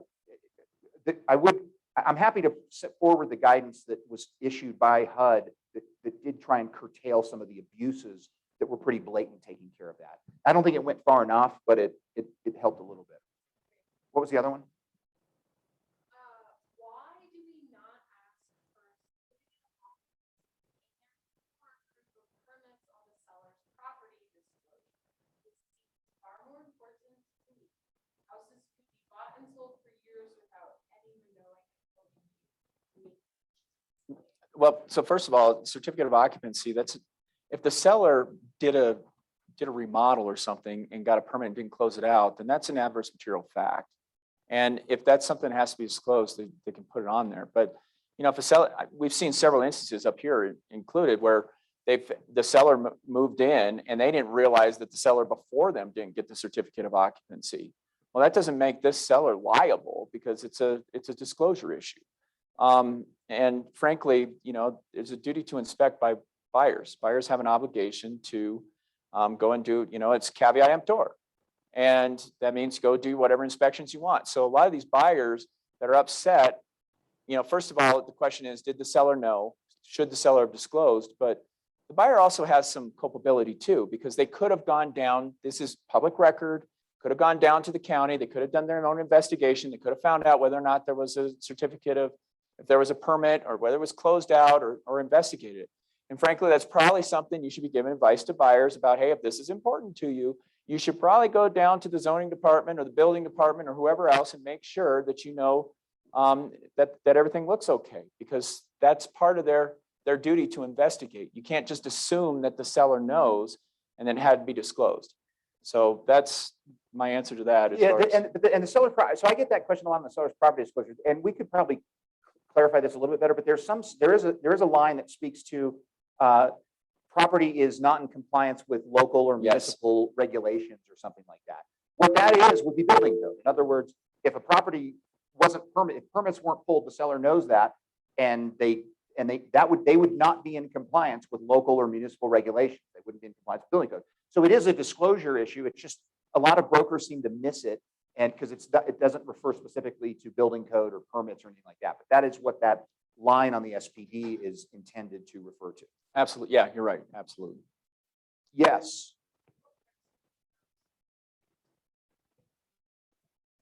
It's because Damian changed the form. I did change the form.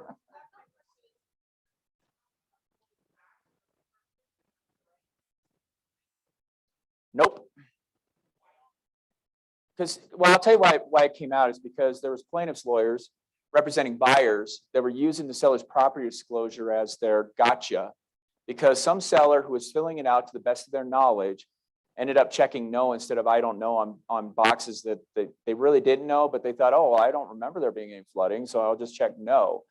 And so they were using that as the linchpin to sue the sellers over your failure to disclose. I mean, you think the lawsuits have been bad now for adverse material facts against buyers. Just imagine what it would be if those sellers' property disclosures were the old form. The whole purpose of the seller's property disclosure, seller has an obligation to disclose adverse material facts. Independent of the seller's property disclosure, that is their obligation under our contract. And the purpose of that form is to give them the tool to go through and remember all of the adverse material facts that they should put in there. Now, if they don't fill it out and they leave it blank or anything else, then the assumption and what the attorneys that are now suing on is you didn't put it in here, you knew about it, we're suing you. And so for listing brokers, you got to make sure that they understand this is still a representation. Putting nothing in still means something, and that you want to make sure that you fill it out completely. And I tell sellers, nobody's ever been sued for disclosing too much. It just doesn't happen. I got a call this morning. We got a subpoena on a property that is 2016. The seller had all sorts of environmental issues and all sorts of things. They disclosed it and they went through 8 different buyers who didn't buy the property. Listing broker finally says, look, you're going to have to get this stuff fixed and get an engineer and all these other people involved, and then, you know, probably relist it. So he did all this and they relisted with another broker. They started $100,000 lower than what the broker originally had it on the market for, and it sold. And now there's a lawsuit. And the subpoena we're getting is based on, hey, we want to see your file about what the seller actually knew when you had it listed, because we don't think that was conveyed. And I'm sure that the seller is saying, oh, well, it was fixed. Oh, so I don't have to disclose it. And now they're going to get sued for things that they didn't tell, that if they told, they never would have gotten sued over. And that's why, from a buyer broker's perspective, my advice on the seller's property disclosure would be, believe it or not, sellers sometimes lie. And we hope that they fill it out completely. We hope that that's the advice they're getting. We hope that's what they do. But when you're buying property, you need to do your own inspections, caveat emptor, and make sure that you're comfortable with the property that you're buying and not assume that the seller's telling us the truth. If you represent the seller, you should be saying, you need to go through this line by line and think of every possible thing you can think of that might have a buyer say, oh gosh, I think I'll sue the seller because they didn't tell me this. And err on the side of over disclosure because nobody's ever been sued for telling too much. So that's why it won't be changed, is because the litigations come out of it. But you got to look at it from whichever side you're on and have that advice with your clients. I think you guys just like the old way of having a straight line drawn down through I don't know. I don't know. Yes. By the fix and flippers who redid the whole house. All right, let's do one more. And I think I know we're running past. So you tell me, Michael, should I need to cut this off or? All right, go ahead. If you got to leave, you can leave. You're not getting CE for this. I love how everybody sat in the back instead of up here next to us. Do we smell bad? I know.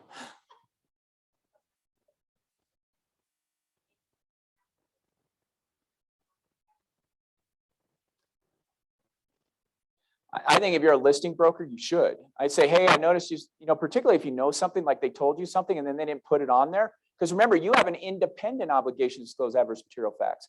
So if they told you, oh yeah, this place has mold, and then they didn't put it on there, like, hey, remember when we had that conversation, you talked about mold? I didn't see it on there. I know it was just an oversight. Would you make sure you mention it? But if you see it blank, say, hey, I noticed this was blank. That's highly unusual. Most times people have some things that come up in their house. Keep in mind that, this is the thing we're giving to the buyer to make sure that they understand what they're getting. And if we don't tell them something, they could always come back and come after you later. And I want to make sure that doesn't happen. But if this is accurate, that's fine. Just let me know for sure and do it. One more time.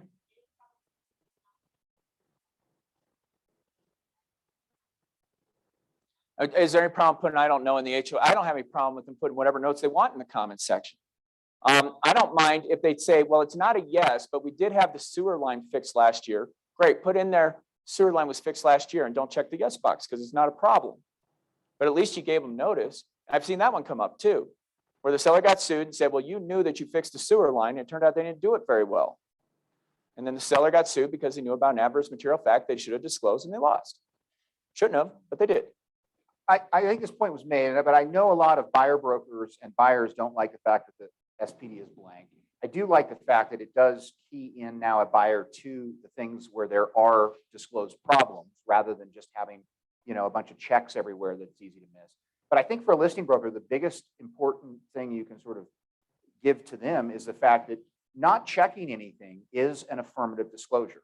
Yeah. Every blank line in that is an affirmative disclosure of no, right? And a lot of sellers don't think about that. It's just as much, leaving it blank is just as much of an affirmative disclosure as checking yes on the yes side. And so having that, making sure they understand how that document works, I think if you're a listing broker is super helpful. And same for your buyers. If your buyers receive it going, this doesn't tell me anything. Well, it tells you that they don't know of anything on, water damage. They don't know of anything on structural. So it is an affirmative disclosure the seller's making to the buyer. But don't rely on it. Yeah.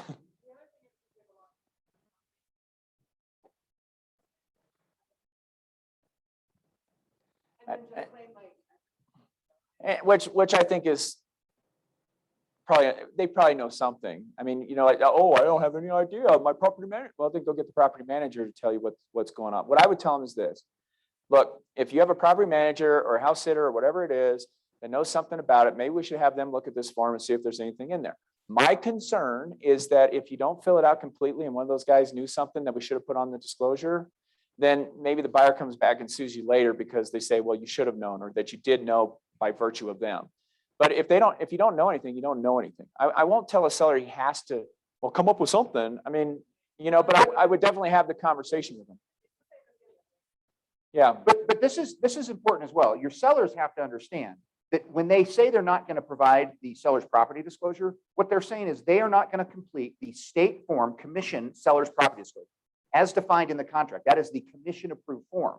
The contract, no matter what they say about delivering a seller's property disclosure, still independently obligates any seller to disclose in writing any adverse material facts that they have actual knowledge of. That's a separate delivery. And from my view, it's much more, the seller's property disclosure may not be perfect, but it does at least trigger, I think, for a lot of sellers, things that they need to be thinking about. So if you ever have a seller, whether it's a lot of times it happens with REOs, it happens with investors. They say, I'm not doing an SPD. Probate lawyers. It's still important. Yeah. Or in the case of trust or personal representative deals, they say they don't want to fill one out. You as a listing broker, I think, still have to make sure your seller understands that even though they're not going to fill out the state form, they still are obligated to disclose in writing any adverse material facts they have actually knowledge of. Doesn't have to be on the state form, but it's got to be disclosed.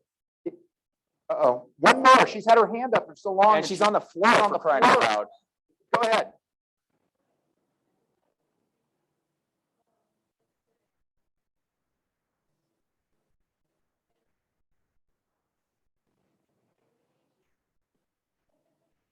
Fire mitigation. Okay, let's talk wildfires. Okay.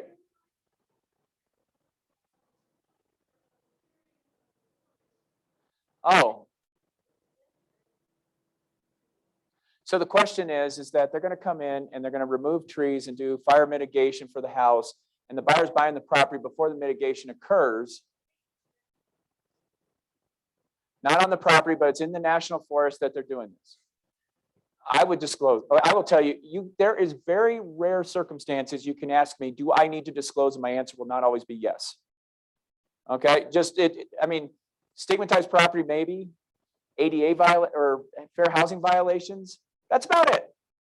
But why not tell them? I mean, frankly, like you said, isn't this a benefit for the buyer? Because if they're doing the mitigation, that means that their house may not burn. So, but why not tell them that National Forest is doing wildfire mitigation in the area in order to mitigate wildfire potential? I think this is seller responsibility, or whoever. If the buyer broker knows about it, you got to disclose it. I mean, that's a no-brainer, because if you know something about the property, I would disclose it, period, whether you think it's good or bad or indifferent. But if you represent the seller and the listing broker, I would talk to the seller about seriously considering disclosing it, so that the buyer doesn't sue you later because, oh, I thought all these trees were staying. Because that's a concern, right? You have anything on that? No, it's the same discussion I get a lot, or question I get a lot about, the seller knows that they're going to build a 7-story apartment building right behind the property, Is it a public fact? Is it a knowledge? I mean, I still encourage disclosure. I'm not entirely sure. This is, and this, we can go down a wormhole, so we don't have time to do this. But I do encourage you to, disclosures are always best coming from your client than they are from you. Yes. They're always best coming from your client than they are from you. And if you're able to give them that sales pitch of why it's so important that they disclose, so that they can mitigate their future liability, so that they can close on a house, move into their new house, and not worry for years potentially beyond closing that they're going to get sued for something that they didn't disclose. I think that conversation, if you're good at having it as a listing broker to seller, gets a lot more seller disclosures.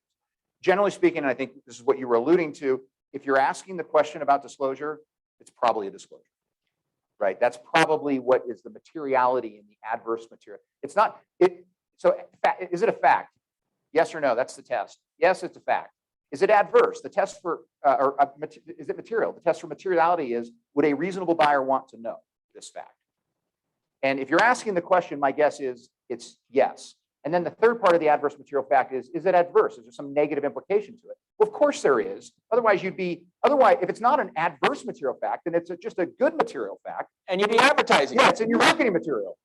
So I don't know. Disclose, disclose, disclose. We'll end on that mantra. Yes. All right, guys, thank you so much for all the extra time.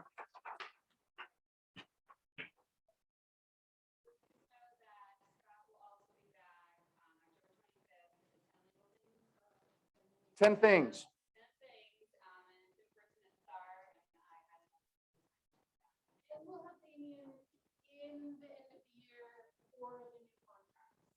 We will? Oh, yeah, I'm sorry. No, we've talked about that. Thanks, guys.